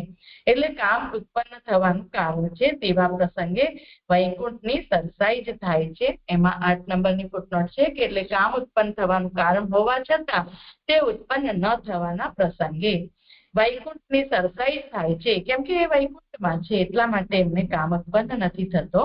બીજા સ્થળે પણ તે દોષરૂપ થતું નથી. એમાં 9 નંબરની ફૂટનોટ છે કે ભૂમિ ઉપરના ભગવાનના ધામોમાં પણ રહેતી સ્ત્રીઓનું સૌંદર્ય અથવા સ્ત્રી પુરુષોના ભેગા રહેવામાં દોષ નથી, એવો અર્થ છે. એટલે અહીંયા ભૂમિ ઉપર પણ બીજા સ્થાનમાં, અહીંયા વૈકુંઠ કયું છે તો વૈકુંઠ રૂપ જે સ્થાન છે, અહીંયા પણ ભૂતલ ઉપર જે સ્થાન વૈકુંઠ રૂપ છે, એટલે કે જ્યાં ભગવત નામનું સતત નામોચ્ચારણ, કથા, સત્સંગ આદિ થઈ રહ્યું છે, એ ઉત્તમ ધામ છે, એ ધામ રૂપ જ છે એમ કહેવા માંગે છે કે જ્યાં સતત આ જ થઈ રહ્યું છે, બીજી કોઈ પ્રવૃત્તિ નથી થઈ રહી, તો એ ધામ રૂપ છે. તો એ ધામ રૂપ હોવાથી અહીંયા પણ ભૂમિ પર પણ જો આવું થઈ રહ્યું છે તો એ ધામ પણ વૈકુંઠ જ છે અને ત્યાં પણ દોષરૂપ નથી થતો. તેમ ન હોય તો તેઓના નિરૂપણથી જ વિરોધ થાય. એટલે અહીંયા તેઓના એટલે કામ ઉત્પન્ન કરનાર ગુણોના, તેમ ન હોય તો તેઓના કામ ઉત્પન્ન કરનાર ગુણોના નિરૂપણથી જ વિરોધ થાય. એટલે એનું જો નિરૂપણ કરવામાં આવે છે કામ ઉત્પન્ન કરનારના ગુણોનું, એવું નિરૂપણ અહીંયા કરવામાં આવ્યું, એનાથી જ વિરોધ થઈ જાય. પણ ભગવત કથા સંબંધી છે તો એ કામ ઉત્પન્ન કરનાર જે ગુણો છે એનો જે દોષ છે એ પણ દોષરૂપ રહી જતો નથી, એટલું મને અહીંયા સમજાય છે. જે 20મો શ્લોક અહીંયા સંપન્ન થયો. આટલો અહીંયા મારું નિરૂપણ પણ સંપન્ન થયું છે. પૂછવું હતું મને પહેલા પેરેગ્રાફમાં, અહીંયા વિમાન બહુ આવ્યા, એટલે તાત્પર્ય શું છે અહીંયા? એક તો શરૂઆતથી જોઈએ તો ઉત્થાનિકામાં પણ પ્રશ્ન છે. એક તો ઉત્થાનિકા પેલા લઈ લો કે સ્ત્રીઓ જ કુદરતી દુષ્ટ હોવાથી હવે મુખ્ય રીતે તેઓ જ દોષ વિનાના હોવાનું કહેવામાં આવે છે. એ વાત આગળ સ્પષ્ટ થાય છે કે સ્ત્રીઓ કઈ રીતે દોષ કરાવી શકે છે અને લોકો કેવી રીતે દોષ નથી કરાવતી તે સ્થાનમાં, વૈકુંઠાદી સ્થાનમાં.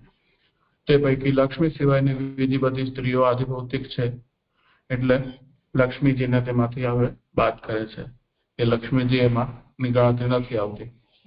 હવે આવે છે કે લક્ષ્મી બે પ્રકારની છે. એક તો આ વાત અહીંયાથી નથી સમજાતી કે ઉત્થાનિકામાં આ લક્ષ્મીજીનું શું કામ અહીંયા કહ્યું છે અને એ વાક્ય આગળ કોઈ સંગત થાય છે કે નથી થતું. એટલે જો એવું ન હોય તો મને એમ થયું કે એને બ્રેકેટમાં મૂકવું જોઈએ કે નહીં. એટલે તો હવે મૂળના ઉપર આધારિત છે કે આગળના શ્લોકમાં અચ્છા આગળના શ્લોકનો વિષય છે કે લોકના સંબંધ વાળી અને આધ્યાત્મિક અને ભગવાનની ભક્ત ભગવાનના આનંદરૂપ આદિદેવી કે 3 પ્રકારની સ્ત્રીઓ. ઠીક છે. તો આ 3 પ્રકારની સ્ત્રીઓ આનંદરૂપ હોવાથી એ બધો આગળ જ વિષય આવશે. લક્ષ્મી 3 પ્રકારની સ્ત્રીઓ. હા અચ્છા ઠીક. અને બીજું કે એક એવું હતું કે મારા શ્લોક જે આવ્યા હતા મને ગોતવું પડશે. હા તેમાં પહેલી ફૂટનોટ જે આવી હતી જ્યાં નાનુભાઈ કહી રહ્યા છે એને જોતા એવું લાગે છે કે અહીંયા 22મા શ્લોક અરે 20મા શ્લોકની ઉત્થાનિકાનો પણ એમાં સંદર્ભ થોડો જણાય છે. ફૂટનોટ ટકાઈ હતી જ્યાં 22માં જે 17 થી 22 શ્લોક સુધીનું જે સુબોધનીમાં જે સંક્ષિપ્ત કહ્યું છે ને ત્યાં 22માના ઉપર પહેલી ફૂટનોટ આવી હતી. તો આ 20મા શ્લોકની ઉત્થાનિકા જોતા પણ એવું લાગે છે કે એનું પણ થોડો સંદર્ભ નાનુભાઈની ફૂટનોટમાં હોય. તો એ પણ મેં ખાલી લખ્યું છે મારી જાણકારી માટે અલગ. તો એટલે એક વાત સ્પષ્ટ થઈ ગયા. બીજું એ પૂછવું છે કે અહીંયા વિમાનના સંદર્ભ બહુ આવે છે. એટલે અહીંયા વિમાન એટલે શું છે? વિમાનથી શું તાત્પર્ય છે? મને એવું લાગે છે વિમાનથી અહીંયા ભોગ બતાવવા માંગી રહ્યા છે કે હવે જે સાત્વિક રજસ તામસ પ્રકારના 3 પ્રકારના વિમાનો બતાવે તો જે આવે એને જે ભોગ પ્રાપ્ત થાય વિમાનથી ભોગ બતાવી રહ્યા એવું લાગે છે. એના કારણે જ વિમાન શબ્દ આપ્યો છે એવું લાગે. એવું સંબંધ હોય એવું લાગતું નથી. કંઈક વિશેષ તાત્પર્ય છે અહીંયા આનું. આનાથી વિશેષ કેમ કે હમણાં જે પ્રકારની ભક્તોની વાત થાય છે ત્યાં ભગવદ અતિરિક્ત ભોગ ક્યાંય હોય જ ન શકે. ભોગનો વિષય એમ જેમ લક્ષ્મીજી માટે છે પણ માની લો એવી રીતે આપણે જેમ જોઈએ તો જેમ અહીંયા અનેક પ્રકારના ગુણોયુક્ત વિમાન કયા છે. પછી ઉપર જાણે જોઈ લઈએ કે જે આપણે પહેલી ફૂટનોટ આવી હતી નવધા ભક્તિની બીજી ત્રીજી પંક્તિમાં જ હતી. ક્યાં છે? હા ભક્તિ માર્ગ પ્રમાણે ભગવાન પ્રતિ નમ્ર રહેવાથી તેવા વિમાનના દર્શન થાય છે. ભગવાન પ્રતિ નમ્ર રહેવાથી તેવા વિમાનના દર્શન થાય છે. એ પંક્તિ પણ થોડીક નથી સમજાતી. અથવા શ્રવણ પછી અથવાથી બીજો પક્ષ બતાવે છે કે શ્રવણ વગેરે 6 પ્રકારની ભક્તિથી દર્શન થાય છે. ત્યાં દર્શન થાય છે કૌંસમાં છે પણ ભક્તિથી ત્યાં સંપૂર્ણ થઈ જાય છે. તો વિમાનના દર્શન થાય છે ભગવાનના દર્શન થાય છે એ વાત પણ અહીંયા થોડીક અસ્પષ્ટ છે. એટલે વિમાનના છે ને સ્પષ્ટ. હા પણ એ તો વિમાનનું સ્વરૂપ શું છે ત્યાં સમજાય. હા ખાલી મૂળ પ્રશ્ન એટલો જ રહ્યો ને. વિમાન એટલે એક પ્રસિદ્ધ આપણો જે અર્થ છે તો જે ઉડવાનું સાધન છે તે. બાકી જેટલા પણ હાઈ રાઇઝ બિલ્ડિંગ્સ હોય છે એ બધાને પણ વિમાન કહેવામાં આવે છે. એટલે ઊંચા મેળાવાળા મકાન.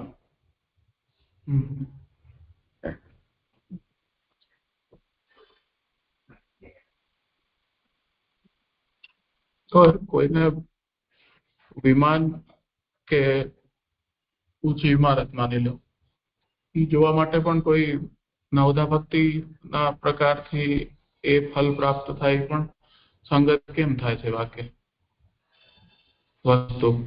વૈકુંઠના વિમાન. પણ વૈકુંઠના વિમાનના પણ વૈકુંઠમાં કોઈ જવાનું ચાહે તો ભગવાન માટે જ થાય ને. તો અહીંયા વિમાન કર્યું છે ને એટલે થોડુંક એટલે પૂરું એવી રીતે સમજો તો એવું સમજાય કે જે વિમાન છે એ ભોગ પ્રાપ્ત કરાવે એવા છે, તેમ છતાંય પણ વૈકુંઠના વિમાન હોવાથી ભોગની ઈચ્છા પણ થતી નથી, કામના પણ થતી નથી, અને ભગવત સંબંધી જ ઈચ્છા થઈ રહી છે જીવને. એવી રીતે કંઈક કહેતા હોય એવું લાગે છે કે પ્રભુ સંબંધી જ ઈચ્છા કરી રહ્યો છે અને કામનાનો વિષય પણ બાકી નથી બચી જતો. આવું એ વિમાન, આવું ઉત્તમ પ્રકારનું વૈકુંઠનું જે વિમાન છે એની ઉત્તમતા બતાવવા માટે મને એવું સમજાય છે.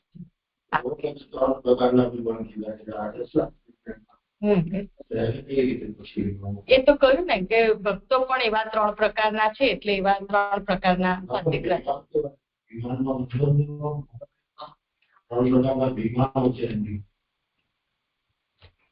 એ જ છે કે તામસ જીવોને તામસ પ્રકારના ભોગ ત્યાં પ્રાપ્ત થાય, સાત્વિક જીવોને સાત્વિક પ્રકારના. હા, વિમાનમાં મને તો એવું સમજાય છે કે આટલું મને સમજાય.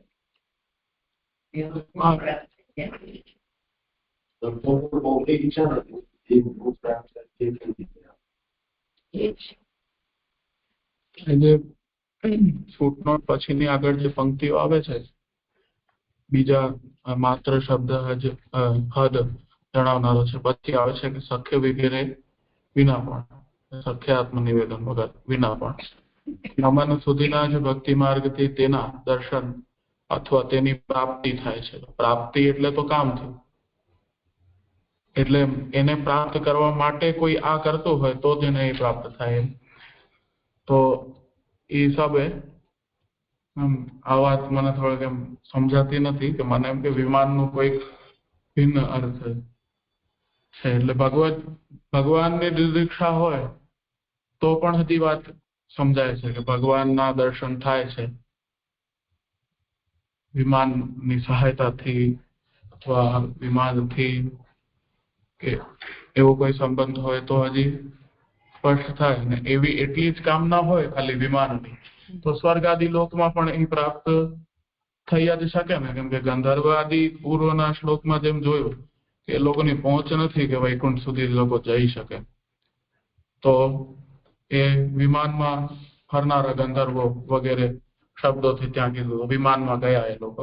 એ ત્યાં ભલે ઉડવા વાળા છે, અહીંયા ખબર નહીં કયા છે, પણ થોડોક અસ્પષ્ટ તો છે જ વિષય હજી પણ.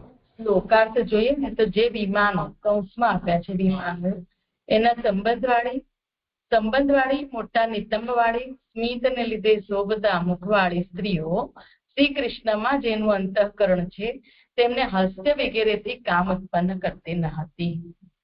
આવી સ્ત્રીઓ છે વિમાનોમાં અવભોગ પ્રાપ્ત થાય છે, તેમ છતાંય પણ સ્ત્રીઓ પણ કેમ કે વૈકુંઠમાં રહી રહ્યા છે, સ્ત્રીઓ પોતે પણ નથી ભોગ પ્રાપ્ત કરાવવા વાળી બનતી, અને ભક્ત જે અંદર વિમાનમાં છે એને પણ નથી. એટલે વિમાન એક સિમ્બોલ તરીકે આપી રહ્યા છે કે જે વૈકુંઠમાં જઈ રહ્યા છે એને એવી રીતે પ્રાપ્ત થઈ રહ્યું છે, એવું કંઈક સમજાય છે. તેવા હરિના ચરણને માત્ર નમન કરવાથી પ્રાપ્ત થયેલા વૈદુર્ય, મરકત અને સુવર્ણના વિમાનોથી તે વૈકુંઠ ભરપૂર છે. ત્યાં સુધી લઈ જનાર ઉર્ધ્વ ગતિથી લાગે છે કે વૈકુંઠ સુધીની ગતિ એવા વિમાન, એવો મને સમજાય. એટલે મારું એવું તાત્પર્ય પણ છે એવો પ્રશ્ન કે ભલે આ કેવલ વૈકુંઠનું નિરૂપણ કરનારો શ્લોક છે. આ શ્લોકનો વિષય એ છે કે વૈકુંઠનું નિરૂપણ કરે છે. અહીંયા આવે છે કે વૈકુંઠમાં શું છે, કેવું છે, તો એમાં આવે છે કે વિમાનોથી ભરપૂર છે, વિમાનોના સંબંધવાળી સ્ત્રીઓ પણ છે, એવું પણ અહીંયા નિરૂપણ આવ્યું. પણ એ લોકો એ કામ ઉત્પન્ન નથી કરતી, એ વાત પણ સ્પષ્ટ થઈ. પણ મહાપ્રભુજી જે અહીંયા ભક્તો સાથે એ જે સંબંધ બતાવે છે કે ભક્તોને વિમાનની પ્રાપ્તિ થાય છે અથવા કરવી હોય નહીં વિમાનની પ્રાપ્તિ થાય છે, એ પણ પાછો એમાં તંત્રોક્ત જે પ્રકાર છે તેનાથી નમન સુધીની પણ માની લો કરી લે તો પણ ભગવાન પ્રતિ નમ્ર રહેવાથી તેમાં વિમાનના દર્શન થાય છે.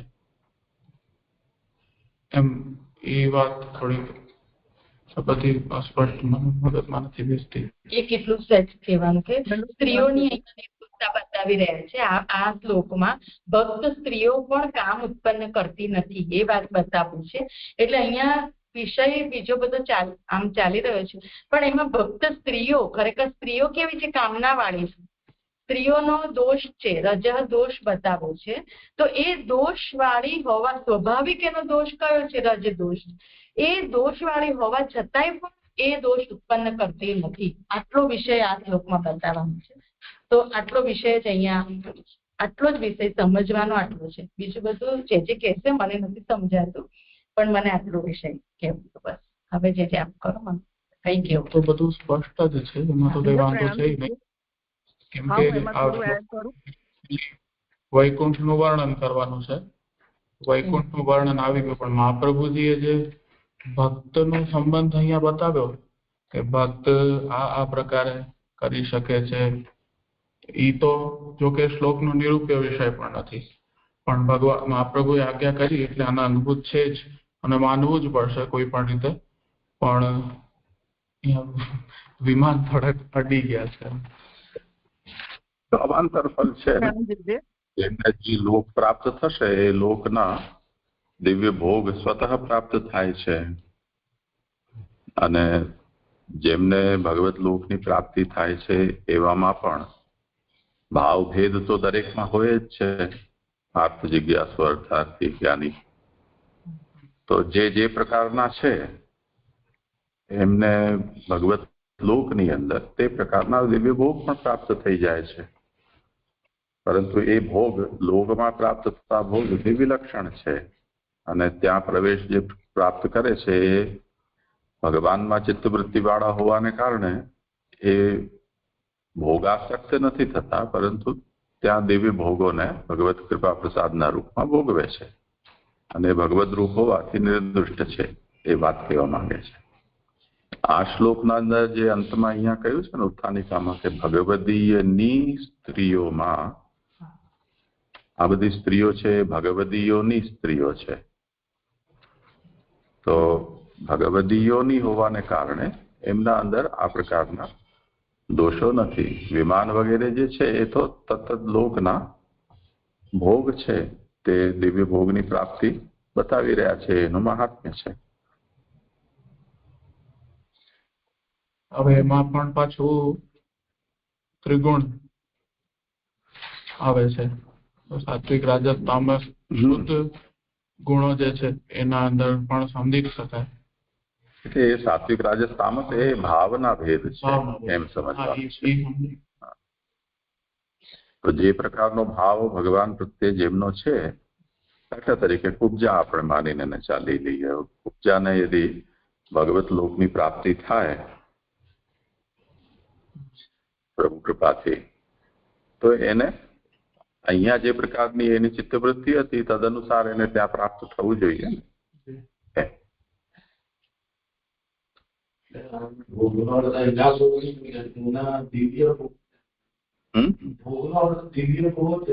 હા, વૈકુંઠ લોકના. આમાં પુષ્ટિ ભક્ત તો નથી આવતો ક્યાંય, કેમ કે પુષ્ટિ ભક્ત નું આ ફલ તો ન હોઈ શકે. અરે ભગવત લોકની જેને પ્રાપ્તિ થઈ રહી છે અને ત્યાં ભગવત લોક યદિ દિવ્ય છે, તો સેવા ફલમાં જે તૃતીય ફલ કહેલું છે અધિકારની પ્રાપ્તિ,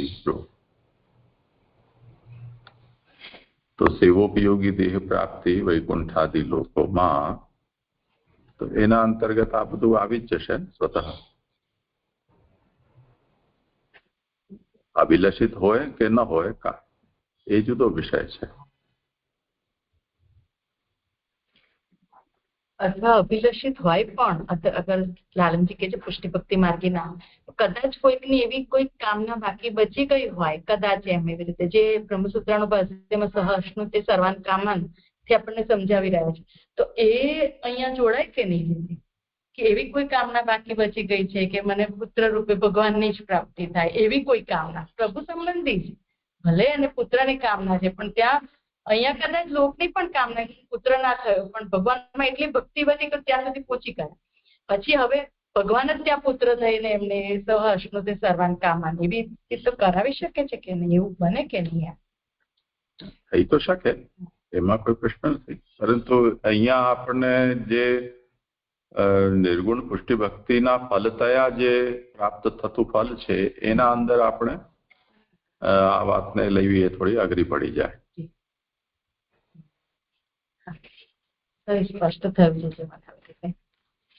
પાછલા શ્લોકમાં પણ આવ્યું હતું કે જેમ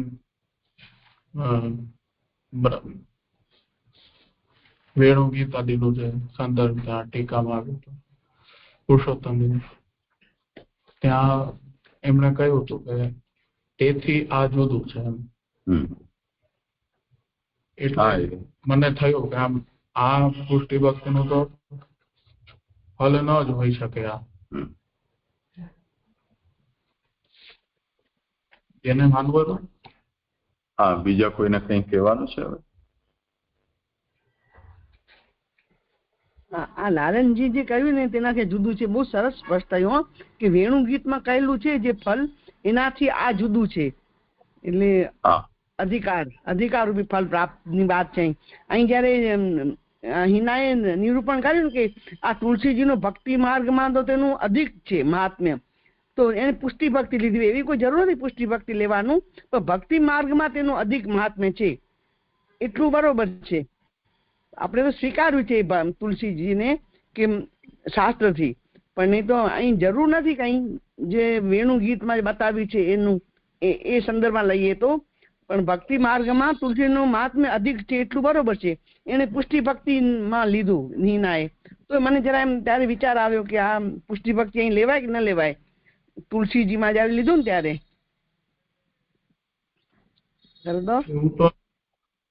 અને સમજાયું ને શું વિષય? એવું તો નથી લાગતું.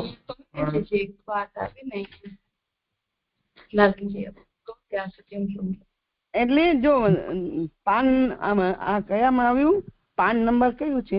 19 ના પાન નંબરમાં આવ્યું કે ભક્તિ માર્ગમાં તુલસીનું મહાત્મ્ય અધિક છે. તો ત્યાં હિનાએ લીધું કે પુષ્ટિ ભક્તિ માર્ગમાં, તો જરૂર નથી ભક્તિ માર્ગમાં જ કહેવાશે ને તુલસીજીનું અધિક મહાત્મ્ય છે. આપણે સ્વીકાર્યું છે, પણ એ પુષ્ટિ ભક્તિ માર્ગ સુધી એને લાવવાની જરૂર છે. કેમ કે પરંપરા આદિ અને ગ્રંથોની અંદર મહાપ્રભુ આદિ આજ્ઞા કરે છે. ગોપીનાથજી આદિ એનો કોઈ ભક્તિનો સંબંધથી રહિત હોય તો આજ્ઞા તો કરે જ નહીં, કેમ કે આપણે ત્યાં એવી કોઈ વસ્તુ નથી કે જે ભક્તિ રહિત હોય ને આપણે સેવાના અંદર એનું ગ્રહણ હોય. કેમ કે ભલે તંત્રોક્ત પ્રકાર છે પણ એની ભક્તિની ભાવના દર્શાવી જ હશે. એટલે જેમ યમુનાજીની છે, યમુનાજીવત નિર્ગુણ ભક્તિ નું માત્ર નું ગ્રહણ છે, ન કે એમની સ્તુતિથી કોઈ ફલ પ્રાપ્તિનું મહત્વ છે સકામતાનું. તો અન્યાશ્રય આદિ દોષ છે. તો એવી રીતે તુલસીનું પણ માનવું જ પડશે. જે એ માનવું છે જ, હું એમ કઉ છું. પણ જે અલૌકિક સામર્થ્ય આદિમાં જે અહીં કહ્યું ને કે 9-10 પ્રકારની ભક્તિ ત્યાં ખૂબ આવશ્યક છે, પણ પુષ્ટિ ભક્તિમાં આપણે સ્વીકાર્યું છે પણ એટલી આવશ્યકતા નથી. જ્યાં નિરૂપાધિક સ્નેહ છે ત્યાં મને એવું જરા સમજાયું લાલનજી. તો સ્પષ્ટ થયું આપે કહ્યું ને કે આપણે શાસ્ત્રથી આવી રહ્યા છીએ તેથી એમ સમજાય. હા, એટલે પણ અવિહિત ભક્તિમાં એવું કઈ નથી, એ વાત તો તમારી સાચી છે. હા, બસ હું એ કહેતી હતી છે. એટલે એને પુષ્ટિ ભક્તિ લીધી ને ત્યારે મને એમ થયું કે આ ભક્તિ માર્ગમાં અધિક છે શ્યોર, પણ પછી જયારે આપણે નિરૂપાધિક સ્નેહ છે ત્યાં પછી આને આટલું બધું નહીં લઈ શકાય. પુષ્ટિ સુધી અધિકાર રૂપી ફલમાં જશે પણ પછી નહીં જાય એવું લાગ્યું મને. પ્રણામ સરદાર, સરસ થયું. નિરૂપાધિક ભક્તિ તો ફલાવસ્થામાં કહેવાય, સાધનાવસ્થામાં તો આની તો આવશ્યકતા છે જ ને. જેમ યમુનાજી આદિ આપણે સ્મરણ કરીએ છીએ. એટલે જેમ તો શું પણ એમ એવું લાગે છે, કેમ કે આટલું એમ વિશેષ મહાત્મ્યથી બતાવ્યું છે આપણે. તુલસીનો કંઠી પણ છે. તો એ સાંપ્રદાયિક સંદર્ભ છે એનો. પણ યમુનાજીનું પણ એટલું જ મહાત્મ્ય છે ને આપણે ત્યાં. જેમ માની લો કે તુલસીજી છે તેવી રીતે યમુનાજી પણ છે.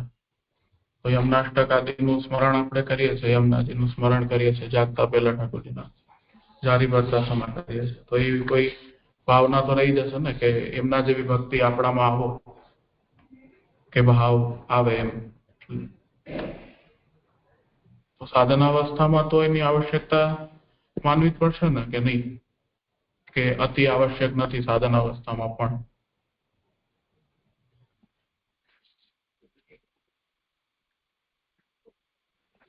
સદભાવ આપ કરો. મને એવું લાગે છે કે સાધન અવસ્થામાં કદાચ છે આવશ્યક, પણ પછી જયારે ફલાવસ્થામાં એનું કોઈ પછી મને એવું લાગે છે કે નથી એમ. એટલે ભક્તિ માર્ગમાં વિશે અધિક મહાત્મ્ય છે એમ કહ્યું. એટલું મને સમજાયું. સદભાવ પ્રણામ. સૌથી પહેલા તો અહીંયા વિષય શું છે એ સમજી લેવું જોઈએ કે વૈકુંઠ સ્થિત જે પશુ પક્ષી વૃક્ષ પુષ્પ લતા આ બધામાં કામ ક્રોધ લોભ મદ આદિ એ પ્રકારના દુર્ગુણો નથી, દુર્ભાવ નથી. એનું નિરૂપણ અહીંયા કરવું છે. તો લોકમાં જે પુષ્પોને મુખ્ય ગણવામાં આવે છે એ પુષ્પલતાઓમાં પણ પરસ્પર ઈર્ષ્યા વગેરે દોષ નથી. એ 19મા શ્લોકમાં વર્ણિત થયું કે ભગવાને તુલસીની પ્રશંસા કરી તો એને કારણે અન્ય જે પુષ્પલતાઓ છે એમને તુલસી પ્રત્યે કોઈ પણ પ્રકારનો ઈર્ષ્યા ભાવ ન થયો, પરંતુ એણે એના સૌભાગ્યની પ્રશંસા કરી. આ મુખ્ય 19મા શ્લોકમાં વિષય છે. ત્યાં આ તુલસી શું છે એનું વર્ણન કરવામાં આવ્યું. હવે એમણે એના તપનો આદર કર્યો એમ કહ્યું, તો તપનો આદર કયા અર્થમાં? તો બે પ્રકારના તપ છે. એક તો એનો પાતિવૃત્તિ છે તે, અને બીજું એણે પૂર્વજન્મમાં કરેલું તપ છે એ તપ. એટલે ભગવાન પતિરૂપથી પ્રાપ્ત થાય એવું એમણે વૃંદાએ તપ કરેલું. તો એ બેમાંથી કોઈ પણ એક તપ તમે આને લઈ શકો છો. તો એના તપનો એમણે આદર કર્યો એટલે એમણે પ્રશંસા કરી.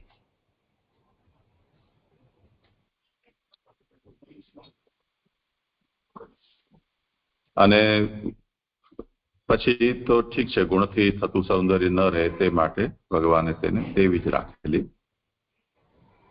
ભક્તિ માર્ગમાં એનું મહાત્મ્ય સર્વથી અધિક છે. તો અહીંયા જે ભક્તિ માર્ગ શબ્દનો પ્રયોગ છે એ વૈષ્ણવ ભક્તિ માત્ર, સકામ હોય, નિષ્કામ હોય, સાત્વિક હોય, રાજસ હોય, તામસ હોય, જે પણ પ્રકારના છે તે વૈષ્ણવ ભક્તિ માત્ર એ અર્થમાં એને બહુ બ્રોડ સેન્સમાં આપણને લેવું જોઈએ. અને તે જ કારણે અહીંયા જે એની સાથેની જે તુલના કરવામાં આવી રહી છે એમાં પણ સાત્વિક રાજસ તામસ જીવોએ પણ પોતાના દોષ અભિમાનનો ત્યાગ કરીને અસ્વાભાવિક ગુણ સ્વીકાર્યો. એટલે તુલસીની સામે વિનમ્રતા એમણે પ્રકટ કરી. તો એ અર્થમાં અહીંયા ભક્તિ માર્ગને પુષ્ટિ ભક્તિ માર્ગ એ રીતે અહીંયા અર્થ સમજવાની આવશ્યકતા નથી, સર્વસામાન્ય છે. હા, સુંદર. સરસ, બહુ સુંદર. પછી આપણે આ તો આગળનો શ્લોકમાં ચાલ્યા હતા ને વિમાનમાં આપણે, એ તો થઈ ગયું ને હવે? હા, થઈ ગયું તો હવે. હા, અચ્છા, હા, કરો ભલે. દંડવત પ્રણામ જયજી. મારો 21મો અને 22મો શ્લોક છે, એનું પારાયણ કરી લઉં. લક્ષ્મીજી માટેના બંને શ્લોક છે કે જેની કૃપા માટે બીજાઓ પ્રયાસ કરે છે તે લીલા કમલથી ઓળખાતી મૂર્તિમતી લક્ષ્મી દોષ રહિત થઈ સુવર્ણથી જડેલા સ્ફટિકની ભીંતવાળા હરિના ભુવનમાં શરણારવિંદથી ઝંકાર કરતી કચરો કાઢતી હોય તેવી દેખાય છે. 22મો શ્લોક. દાસી સાથે પોતાના વનમાં વિદ્રુમના તટવાળી અમલ મીઠા જલવાળી વાવોમાં તુલસીઓથી પતિની પૂજા કરતી જે વૈકુંઠની લક્ષ્મી પોતાનું સુંદર કેશવાળું ઊંચી નાસિકાવાળું મુખ જોઈને ભગવાને તેને ચુંબન કરેલું માનતી હતી. શ્લોક 17 માં આપણે જોયું હતું કે આ જે 6 ભૂતલ એટલે મીન્સ કે લોકમાં રહેલા જે દોષ છે, કામ, ક્રોધ, મોહ, મદ, માત્સર્ય વગેરે, તો એ અહીંયા નથી. એ 17મા શ્લોકમાં આપણને મોહ નથી એ બતાવ્યું, 18મા શ્લોકમાં મદ નથી તે બતાવ્યું, 19મા શ્લોકમાં માત્સર્ય નથી તે બતાવ્યું એટલે કે ઈર્ષ્યા નથી તે કર્યું, અને 20મા શ્લોકમાં કામ ઉત્પન્ન નથી થતો એટલે કામ નથી. હવે 21મા અને 22મા ક્રોધ અને લોભ એ બે નથી એનું વર્ણન આવે છે, તે લક્ષ્મીના દ્રષ્ટાંતથી આવે છે. 20મા શ્લોકની ઉત્થાનિકામાં જે કહ્યું કે 3 પ્રકારની સ્ત્રીઓ છે, 3 શ્લોકની ઉત્થાનિકા છે કે લક્ષ્મી સિવાયની બીજી બધી સ્ત્રીઓ જે આધિભૌતિક છે તેનું વર્ણન 20મા શ્લોકમાં છે. લોકના સંબંધવાળી આધ્યાત્મિકી જે લક્ષ્મી છે એનું વર્ણન 21મા, અને ભગવાનની ભક્ત ભગવાનના આનંદરૂપ આધિદેવિકી જે લક્ષ્મી છે એનું વર્ણન 22મા શ્લોકમાં છે. 21મા શ્લોકની ઉત્થાનિકા એ પ્રમાણે ભગવદીય સ્ત્રીઓમાં ત્યાં દોષ નથી એમ કહીને લક્ષ્મી માટે જ તે વૈકુંઠ બનાવેલું હોવાથી ત્યાં લક્ષ્મીને ગર્વ હોવાનું સંભવે છે, છતાં પણ તેમાં પણ તે દોષ નથી એમ નીચેના શ્લોકમાં કહે છે. શ્લોક 13માં આપણે જોયું હતું કે આ વૈકુંઠ શું છે, તો ત્યાં કહ્યું હતું કે સાક્ષાત પુરાણ પુરુષના અવતાર રૂપ આ વૈકુંઠ છે, અને એક કૃત્રિમ વૈકુંઠ છે અને તેમાં જે વ્યાપી વૈકુંઠ છે એનું આવેશ છે. તો આ વૈકુંઠ લોકનો એક અવતાર છે, એને વૈકુંઠ ધામ કહ્યું, અને સ્ત્રી માટે કે એટલે કે લક્ષ્મીની પ્રાર્થનાથી બનાવેલું છે, એટલે લક્ષ્મી માટેનું વૈકુંઠ છે એનું આ વર્ણન હોય એવું સમજાય છે. જે કારણ કે અહીંયા જે ઉત્થાનિકામાં પણ એમ કહ્યું કે લક્ષ્મી માટે જ તે વૈકુંઠ બનાવેલું હોવાથી ત્યાં લક્ષ્મીને ગર્વ હોવાનું સંભવે છે. તો આ વ્યાપી વૈકુંઠ પણ નથી, પણ કૃત્રિમ વૈકુંઠમાં વ્યાપી વૈકુંઠનો આવેશ છે. શ્રી રૂપિણી ક્વણયતિ ચરણારવિંદમ લીલા અંબુજેન હરિ સદ્મની મુક્ત દોષા સંલક્ષ્યતે સ્ફટિક કુડ્ય ઉપેત હેમની सम्मार्जति इव यद अनुग्रहणे अन्य यत्नः.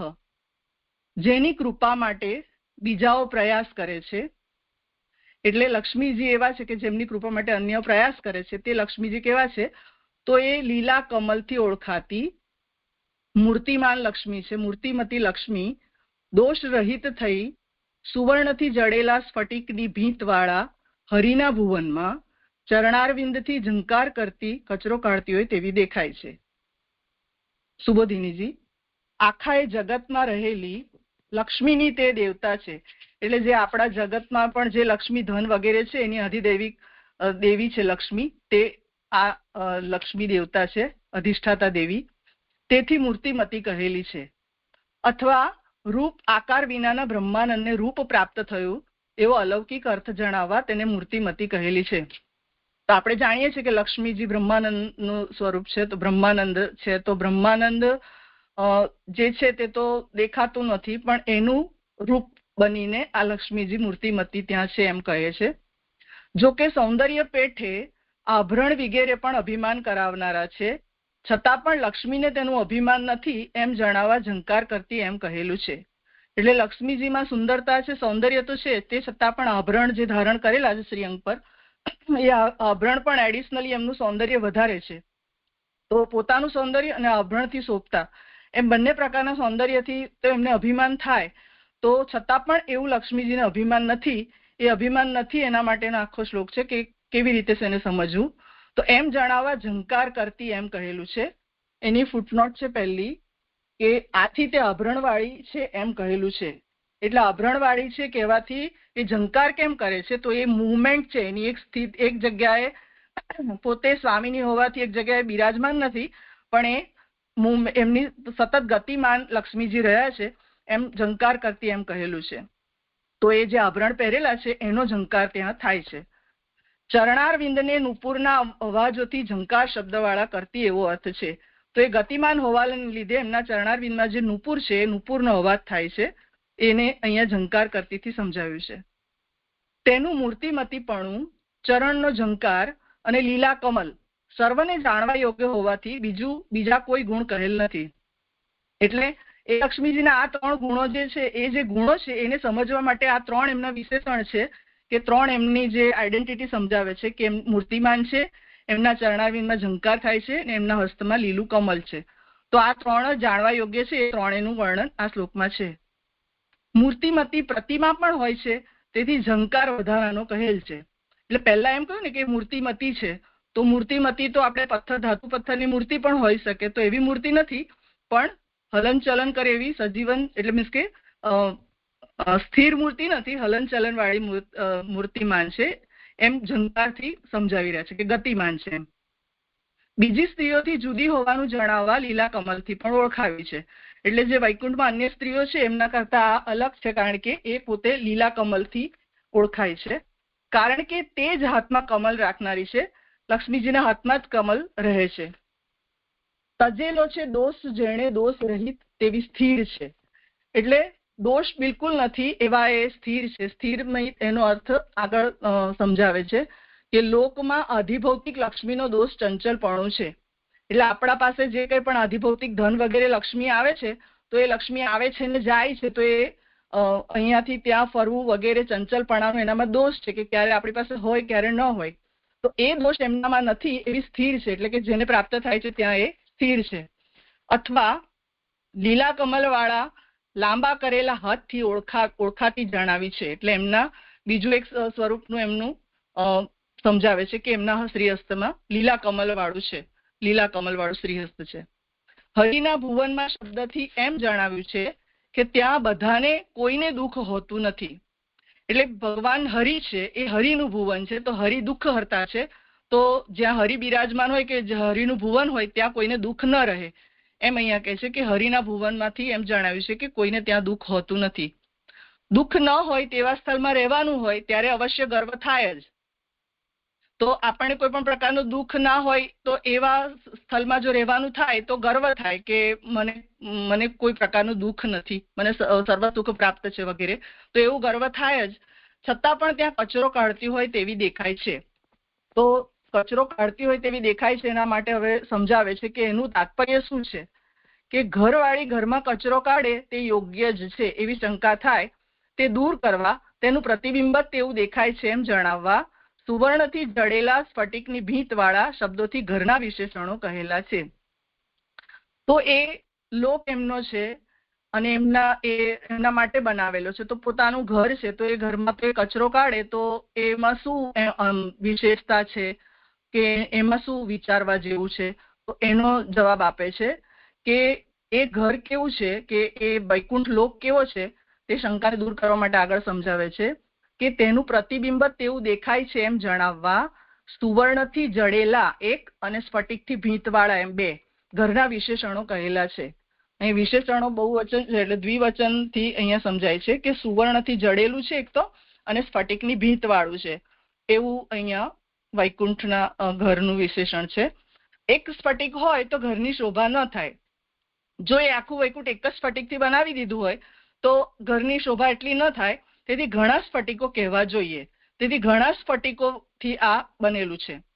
તેમાં તેમને જોડી રાખનાર બીજા દ્રવ્યનો સંબંધ થતા વળી રજનો સંબંધ થાય, તેથી ઉપેતમ જડેલું છે સાંધાઓમાં હેમ સુવર્ણ જેમાં એમ કહેલું છે. એટલે આપણે ઘરમાં કોઈ ટાઇલ્સ હોય તો 2 ટાઇલ્સને જોડવા માટે જે કોઈ બી અચ્ય દ્રવ્યનો પ્રયોગ કરીએ ત્યારે શું થાય છે કે આપણે એમાં ધૂળ ભરાઈ જાય વગેરે બી બનતું હોય છે.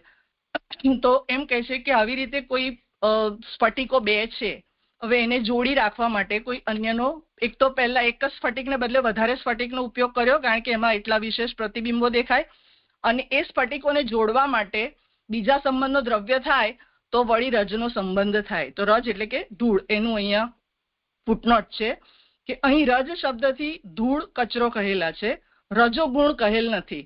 કારણ કે સુવર્ણ રજોગુણ કરાવનારું છે. સ્ફટિકને સુવર્ણથી જડવામાં આવે ત્યારે ધૂળ રહેવાનું સ્થળ જ રહેતું નથી, છતાં લક્ષ્મી કચરો કાઢતી હોય તેવી દેખાય છે, એટલે તેનામાં ગર્વ નથી. તો અહીંયા એમ કહે છે કે કોઈ 2 સ્ફટિક ધારો કે છે એને જોડવા માટે અન્ય દ્રવ્યનો ઉપયોગ કરવામાં આવ્યો, જે દ્રવ્યનો ઉપયોગ અહીંયા શું કહ્યો છે કે તેથી ઉપેતમ જડેલું છે સાંધાઓમાં હેમ એટલે કે સુવર્ણ જેમાં એમ કહેલું છે. તો એ બે સ્ફટિકની વચ્ચે જે જોઈન્ટ કરવાનો પદાર્થ છે તે સુવર્ણ છે. એ સુવર્ણ પદાર્થ છે તેને લીધે ત્યાં રજનો સંબંધ પોસિબલ જ નથી, એમ કહી રહ્યા છે કે સુવર્ણ પોતે રજોગુણ કરાવનારું છે, તો એમાં રજનો સંબંધ નથી થતો, અથવા ઘણા પ્રતિબિંબો પડે તે માટે એમ કહેલું છે. તો આવી રીતે ઘણા પ્રતિબિંબો પડે એના માટે આવું વધારે સ્ફટિકો કરીને એને સુવર્ણથી જોડેલું છે. તેથી ત્યાં રજનો સંબંધ ન હોવા છતાં તે જ અભિમાન વિનાની રહે છે. તેથી તે પ્રમાણે કહેલું છે. એટલે રજનો સંબંધમાં ધૂળ લીધું કે અહીંયા એને લીધે કોઈ રજનો કે ત્યાં ધૂળ તો હોતી નથી, એવું પોસિબલ નથી, તો પછી એ કેમ કચરો વાળે છે? તો એ કચરો નહીં વાળવાનું કારણ એ પોતે અભિમાન વિનાની રહે છે, એ અભિમાન એનામાં પ્રવેશ નથી કરતો, તે સમજાવવા માટે અહીંયા એ પ્રમાણે કહેલું છે કે તે કચરો કાઢે છે. તો કચરો છે નહીં છતાં જે વાળી રહી છે, તો એ પ્રમાણે કહેલું છે. એની ત્રીજું ફૂટનોટ છે, દાસીનું કાર્ય કરતી કચરો કાઢતી હોવાનું કહેલું છે. તો જે કંઈ પણ કચરા પોતું વગેરે કરવામાં આવે છે તેનું તાત્પર્ય એ હોય છે કે એમાં એ સ્થાનમાં રહેલા વ્યક્તિઓના ચરણની સેવા છે, કે એમને ચરણમાં કોઈ પ્રકારનો શ્રમ ન થાય. તો એ દાસીનું કાર્ય છે. તો એ દાસીનું કાર્ય પોતે કચરો કાઢે છે, તો એ ખાલી ભગવાન માટે નહીં પણ અન્ય જે કંઈ પણ બધા ત્યાં છે એ બધાનો જ વિચાર કરીને એ કચરો કરે છે, કે બધાની ચરણની સેવાનો એમને ભાવ છે. એમ બધું એ વૈકુંઠ ઘણી શોભાવાળું હોવાથી લક્ષ્મી જ તે શોભા કરે છે, તેથી તેવો તર્ક કરેલો છે. એમાં ચોથી ફૂટનોટ છે, તેવો એટલે લક્ષ્મી કચરો કાઢતી હોવાનો. તો બધું એ વૈકુંઠ ઘણી શોભાવાળું હોવાથી લક્ષ્મી જ તે શોભા કરે છે, એટલે લક્ષ્મી દ્વારા જે શોભાયમાન થાય છે એના માટે અહીંયા કહે છે કે ત્યાં કચરો કાઢતી હોય તેવી દેખાય છે, તો એના લીધે એ શોભાયમાન રહે છે, એવો તર્ક કરેલો છે. અથવા ત્યાં રહેનારાઓ લક્ષ્મીને વશ નથી, તેથી તેવો તર્ક કરેલો છે. એટલે એમ કહ્યું કે બધાનું જ દાસત્વ થાય જો કચરા વગેરે કરે છે. તો એના માટે પાંચમી ફૂટનોટ છે કે લક્ષ્મીને લીધે જ જો શોભા હોય તો તે પ્રાસંગિક ગણાય, તેથી તે અર્થ ન રૂચવાથી બીજો અર્થ કરે છે. એટલે અહીંયા જે ઉપર કહ્યું કે લક્ષ્મીને લીધે જ આ વૈકુંઠની શોભા છે, તો એ શોભા કચરો કાઢવાને લીધે જો શોભા થતી હોય તો એ પ્રસંગ અનુસાર કહેવાય કે એ લક્ષ્મીજી કરે છે. પણ અહીંયા બીજો અર્થ એટલા માટે કહ્યો છે કે એમને ત્યાં રહેનારાઓ લક્ષ્મીને વશ નથી. જો લક્ષ્મીને વશ હોય તો લક્ષ્મીજી એમની પાસે આવું કાર્ય કરાવે, પણ એ પોતે દાસત્વ કરીને બધાનું કાર્ય કરે છે. ધેટ મીન્સ કે ત્યાં રહેનારાઓ પણ લક્ષ્મીને વશ નથી, તેથી તેવો તર્ક કરેલો છે. આથી એમ કહેલું છે કે લક્ષ્મીમાં દોષ નથી અને તેનાથી થતો દોષ બીજાઓમાં પણ નથી. એટલે લક્ષ્મીમાં આ પ્રકારે કોઈ પ્રકારનો દોષ નથી કે જે અન્ય કોઈ પોતાને વશ ન રહે, તો પોતે સ્વામીની હોવા છતાં એમના અંડરમાં કોઈ ન રહે તો ક્રોધ આવી શકે છે, તો એ એમનામાં નથી. એમ કહે છે કે એ લક્ષ્મીમાં દોષ નથી, તેનાથી થતો દોષ બીજાઓમાં પણ નથી, એટલે અન્યમાં પણ કોઈ પ્રકારનો એ પ્રકારે દોષ આવતો નથી. લક્ષ્મી પ્રતિ આદરનો અભાવ તો ઘણો અલૌકિક છે એમ જણાવવા જેની કૃપા માટે બીજાઓ પ્રયાસ કરે છે એમ કહેલું છે. તેમાં છઠ્ઠી ફૂટનોટ છે, આપ પાછળ આવતી લક્ષ્મીનો આદર કરતા નથી, એ વાક્યમાં જણાવેલ આદરનો અભાવ. તો એ ભાગવતજીના 4, 7 ને 34 શ્લોકમાં કહ્યું છે.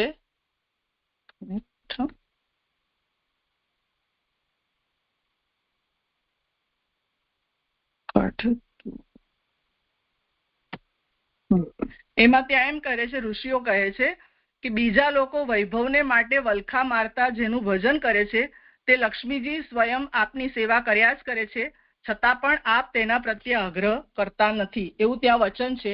એ વચનને લઈને અહીંયા કહી રહ્યા છે કે એમના પ્રત્યે ભગવાનનો એવો આદરનો અભાવ છે, તે ઘણો અલૌકિક છે. તો એ 7મી ફૂટનોટમાં કહે છે કે ઘણો અલૌકિક એટલે વૈરાગ્યની પરાકાષ્ઠા જણાવનારો. એટલે સતત એમની સેવા કરવામાં પ્રવૃત્તિશીલ હોવા છતાં લક્ષ્મીજી પ્રત્યે ભગવાનનો આદર એવો નથી, તે બતાવે છે કે ભગવાનની વૈરાગ્યની પરાકાષ્ઠા છે. તો એ ભગવાનનો તે આવી રીતે બધા જ જો એમનો આદરનો અભાવ હોય તો એ ઘણો અલૌકિક છે. લક્ષ્મીજી પ્રત્યે કોઈનો એવો ભાવ નથી કે મને પ્રાપ્ત થાય, એમ એ વૈરાગ્યયુક્ત બતાવે છે. જેની કૃપા માટે બીજાઓ પ્રયાસ કરે છે જેની એમ કહેલું છે જેની અનુગ્રહણે કૃપા માટે બ્રહ્મા વિગેરે બીજાઓ પ્રયાસ કરે છે તેવી લક્ષ્મી છે. એટલે વૈકુંઠના લોકો માટે નથી કહી રહ્યા, પણ વૈકુંઠથી અન્ય લોકો માટે, બીજાઓ માટે કહી રહ્યા છે કે એ બધા તો લક્ષ્મીજી માટે પ્રયાસ કરે છે, પણ વૈકુંઠમાં તો લક્ષ્મીજી પોતે એવા છે કે પોતે બધાનું દાસત્વ કરે છે અને ભગવાનને અધીન છે, અને ભગવાન તથા સર્વ જે કોઈ પણ ત્યાં સ્ત્રી પુરુષ વગેરે છે તે બધા જ ભગવાનને વશ છે, લક્ષ્મીજીને વશ નથી. એ રીતે અહીંયા લક્ષ્મીજીને ક્રોધ પોતાના માટે બનાવેલું છે, લક્ષ્મીજી માટે બનાવેલું છે, તો ક્રોધ આવી શકે એમને જો કોઈ ન અનુસરે તો, કે એમને કોઈ આદર ન કરે તો. પણ લક્ષ્મીજીને એનાથી કોઈ નથી થતું, એમને કોઈ એ પ્રકારનું માન થતું નથી કે મને આવું કેમ પ્રાપ્ત નથી થતું, એવો અહીંયા કોઈ દોષ એમને છે નહીં. એટલે અહીંયા જે 17મા શ્લોકમાં 21માં કહ્યું હતું કે લક્ષ્મીને પણ અભિમાનના ચિહ્ન વાળો માનરૂપ ક્રોધ થતો નથી, તો એમના માટે વૈકુંઠ બનાવેલું હોવા છતાં પણ એમને કોઈ પ્રકારનો માનરૂપ ક્રોધ થતો નથી, એવું આ શ્લોકમાં મને સમજાય છે. જે ચંદ્રત્રયનો કઈ હોય વિચારણી? જે આજે છેલ્લી 6ઠ્ઠી ને 7મી ફૂટનોટમાં જે આવ્યું ને કે આદરનો અભાવ તો ઘણો અલૌકિક છે એમ જણાવવા, તો આદરનો અભાવ એટલે આ ભગવાન એમની પાછળ આવી રહેલી લક્ષ્મીનો આદર નથી કહી દેતા એ રીતે, અને એ ભગવાનના વૈરાગ્યની પરાકાષ્ઠા, વૈરાગ્ય ગુણ, એવી રીતે એને સ્પષ્ટ ના થયું. હા, એ રીતે જ મેં કહ્યું. એ જે ઋષિઓના વચનથી કહ્યું હતું ને, તો ત્યાં ઋષિઓનું એ વચન છે 4:7:34 ભાગવતજીમાં કે હે ભગવાન, આપની લીલા અનૂઠી છે, આપ પોતે કર્મ કરો છો તો પણ તેનાથી લેપાતા નથી. બીજા લોકો વૈભવને માટે વલખા મારતા જેનું ભજન કરે છે તે લક્ષ્મીજી સ્વયં આપની સેવા કર્યા જ કરે છે, છતાં પણ આપ તેના પ્રત્યે આગ્રહ કરતા નથી, એવું ત્યાં વચન છે. એ વચન અહીંયા કોટ કરેલું છે કે આગ્રહ કરતા નથી કે આદર કરતા નથી, તેનો અર્થ. એટલે આ ગુજરાતીમાં આગ્રહ લખેલું છે, સંસ્કૃતમાં એ જોયું નથી મેં, તો એ અહીંયા સમજાવે છે. એ થયું. તો એટલે હવે એના પછી જે લીટી આવી ને કે જેની કૃપા માટે બીજાઓ પ્રયાસ કરે છે, તો આવા ભગવાનની કૃપા માટે જીવો પ્રયાસ કરે છે, એમ આખું વાક્ય સમજવાનું, બરાબર ને? ના, એટલે એવી ભગવાન લક્ષ્મીજી એવા છે કે જેના પ્રત્યે આદરનો અભાવ છે, તે ઘણો અલૌકિક છે, પણ એ લક્ષ્મીજી કેવા છે કે એની કૃપા માટે બીજા બધા બ્રહ્મા વગેરે પ્રયાસ કરે છે, તેવી લક્ષ્મી છે એમ. તો એ લક્ષ્મીજી માટે કહી રહ્યા છે કે લક્ષ્મી માટે અન્ય લોકમાં બધા આટલા વલખા મારતા હોય છે, એને માટે પ્રયત્નો કરતા હોય છે, પણ વૈકુંઠ લોકમાં એના પ્રત્યે આવી રીતે બધાની વૈરાગ્યની પરાકાષ્ઠા છે, એમ મને એવું સમજાય છે. એટલે જે લક્ષ્મીની કૃપા પ્રાપ્ત કરવા બ્રહ્મા વગેરે પ્રયાસ કરે છે. જે મને સમજાય એ નથી રહ્યું કે અહીંયા જે આદરનો અભાવ કરીને ભગવાનનો વૈરાગ્ય ગુણ બતાવ્યો, અલૌકિક છે એમ કરીને, ત્યાર પછી એમ જણાવવા, એટલે ભગવાન આવા છે એમ જણાવવા જેની કૃપા માટે બીજાઓ પ્રયાસ કરે છે. એટલે મને આ પછી જો અહીંયા આગળ ભગવાન આવે તો અહીંયા એની કૃપા, જેની કૃપા માટે બીજાઓ પ્રયાસ કરે છે, ત્યાર પછી ફરીથી લક્ષ્મી. મૂળ શ્લોકમાં શું કહ્યું છે? યદનુગ્રહણે અન્ય યત્ન, એનો ભાવાર્થ છે જેની કૃપા માટે બીજાઓ પ્રયાસ કરે છે તે લીલા કમલથી ઓળખાતી. તો એ કોના માટે કહી રહ્યા છે? લક્ષ્મીજી માટે, કે જેની કૃપા માટે બીજા પ્રયાસ કરે છે તે લીલા કમલથી ઓળખાય છે, મૂર્તિમાન લક્ષ્મી છે, તે દોષ રહિત થઈ સુવર્ણથી જડેલા સ્ફટિકની ભીત વાળા હરિના ભુવનમાં ચરણારવિંદથી ઝંકાર કરતી કચરો કાઢતી હોય તેવી દેખાય છે. એટલે અન્ય તો એની કૃપા માટે પ્રયાસ કરે છે, પણ એ વૈકુંઠમાં તો આવી રીતે કચરો કાઢતી દેખાય છે. એટલે એ યદનુગ્રહણે અન્ય યત્ન એ લક્ષ્મીજી માટે છે. ના, એ તો બરાબર. એટલે તારા એમાં સમજાવ્યું. મને ખાલી આટલું આખું વાક્ય હજુ ભગવાનથી ભગવાનનો વૈરાગ્ય પરાકાષ્ઠા, ભગવાનના વૈરાગ્ય ગુણની, અને એની સાથે એમ જણાવવા પછી યદનુગ્રહણે એ પદ લીધું ને, એટલે મને જરાક થોડુંક હજુ વાક્ય જોઈએ ને એવું નથી સમજાતું. બાકી તે તાત્પર્ય અને વિષય તો બરાબર કહ્યું. એવું આ જ રીતે જોઈએ. હા, ઓર કોઈને સમાધાન કરવું હોય તો. આ જરાક આ કેવી પ્રીતિ લીલા કમલ થી શું લીધું, એ શું સૂચવે છે? લક્ષ્મીજી લીલા કમલ થી જરાક થાય તો એક મિનિટ સારું. પહેલા એક વખત આ પ્રશ્ન થઈ જાય પછી બીજો પ્રશ્ન લો. જી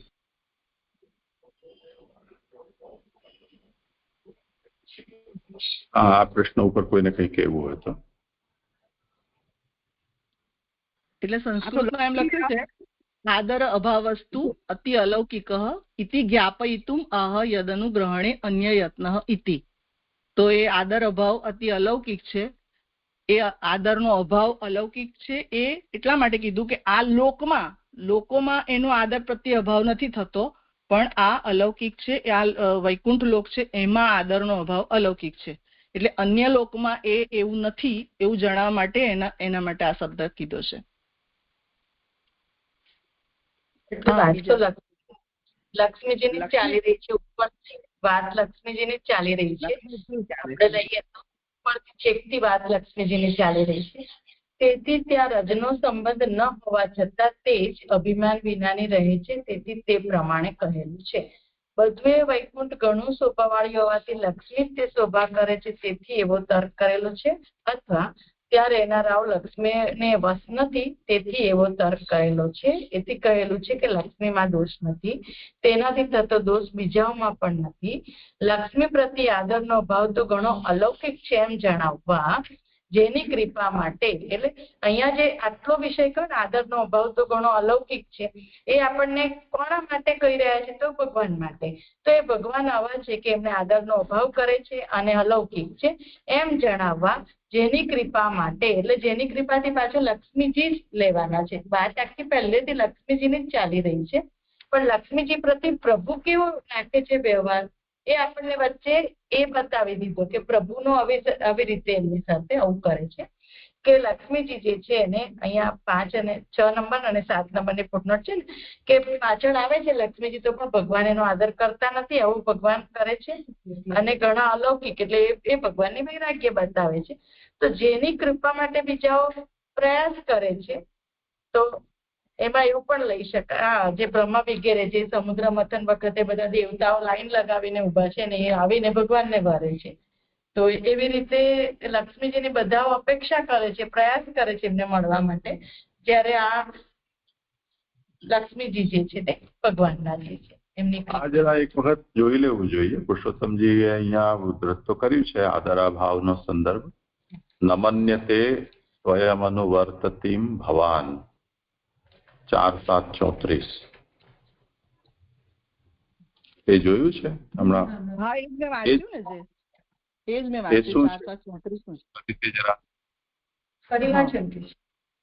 એ ઋષિઓ સ્તુતિ કરે છે ત્યાં કે હે ભગવાન, આપની લીલા અનૂઠી છે, આપ પોતે કર્મ કરો છો તો પણ એથી લેપાતા નથી. પછી આગળ કહે છે, બીજા લોકો વૈભવને માટે વલખા મારતા જેનું ભજન કરે છે તે લક્ષ્મીજી સ્વયં આપની સેવા કર્યા જ કરે છે, છતાં પણ આપ તેના પ્રત્યે આદર કરતા નથી. તો એ 34મા શ્લોકમાં ઋષિઓ સ્તુતિ કરે છે ભગવાનની કે ભગવાન આપની આટલી બધી સેવા કરે છે છતાં આપ એના પ્રત્યે આદર કરતા નથી. તે વસ્તુ અહીંયા સમજાવે છે.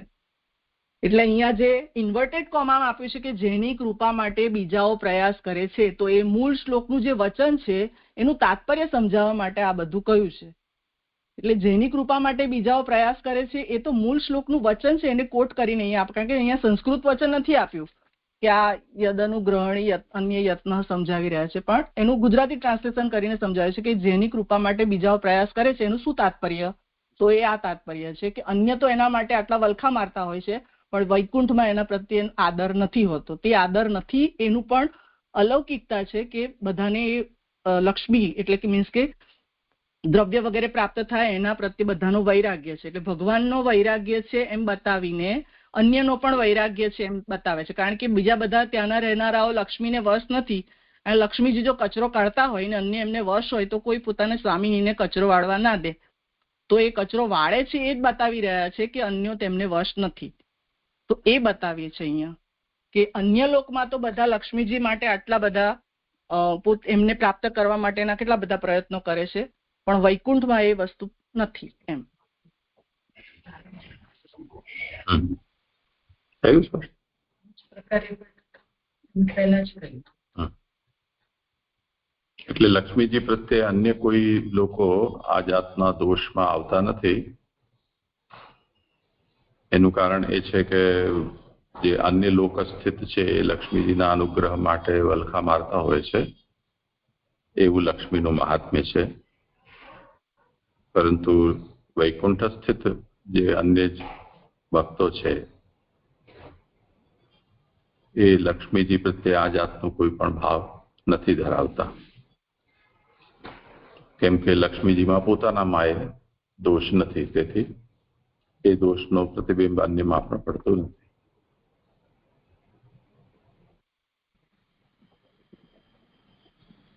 હા જે પ્રણામ. અહીં પ્રીતિ મને એવું છે, આ શ્લોકમાં એમ થયું કે આ લીલા કમલ, આ શ્લોક 17 જે 21નો શ્લોક છે એ આધ્યાત્મિકતા છે, એ લીલા કમલ છે. આ લક્ષ્મીજીની લીલા છે, એટલી સુંદરતાથી વર્ણવી. આ લીલા કમલ સમજીશું આપણે, જેના હાથમાં લીલા કમલ છે. તો આ મને આખો શ્લોક જ એ સમજાય છે કમલ રૂપ. એટલે લીલા કમલથી અન્ય સ્ત્રીઓ પણ એમના જેવી જ છે, અન્ય સ્ત્રીઓ પણ એમના જેવી જ હોવા છતાં પણ એ પોતે અલગ કેમ દેખાય છે? તો એમના હસ્તમાં લીલું કમલ છે, એ રાખે છે પોતાના હસ્તમાં, એવું અહીંયા મને સમજાય છે. લીલા કમલથી ઓળખાતી. મને એમ સમજાયું કે લીલા કમલ, લીલું રંગનો કમલ નહીં, પણ લીલા કમલ. જે શું થયું મને એવું સમજાયું. ના, લીલા રંગની વાત, અહીંયા રંગની વાત છે.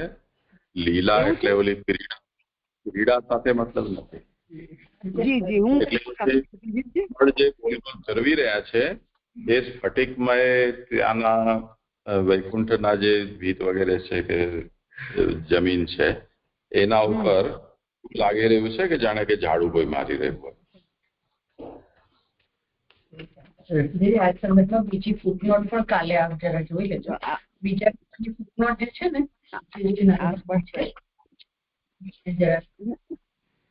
એક વિષય હતો, લક્ષ્મીજીની વાત ચાલતી હતી તો જન્માષ્ટકમાં જે કહે છે કે કમલચરણ પદ્મજા મુરરિપો પ્રિયમ ભાવુકા સમાગમન તો સકલ સિદ્ધિદા સિદ્ધતામ તયા સદિષ્ટામ્ય કમલજા સપત્ની વય હરિપ્રિય કલિંદયા મનસી મે સદા સ્થિરમ. એવા યમુનાજી મનમાં સ્થિર થાવ એમ, એટલે જે સપત્ની છે કમલજા લક્ષ્મીજીના. તો ત્યાં જે લક્ષ્મીજીનું આવ્યું હતું વર્ણન ટીકામાં કે જે એ રજોગુણ અને બીજું તો શું છે કે ભોગ પ્રદાન કરવા વાળા છે, એટલે એ ભક્તિ એમનાથી પ્રાપ્ત નથી થઈ શકતી, કેવલ ભોગ માત્ર પ્રાપ્ત થાય છે. યમુનાજીમાં એવું નથી, એટલે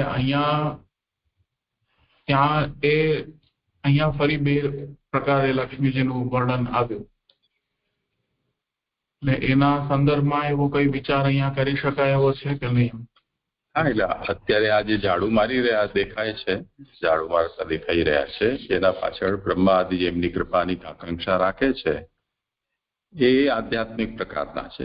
આદિદૈવિક પ્રકારના હવે પછીથી વર્ણિત થશે.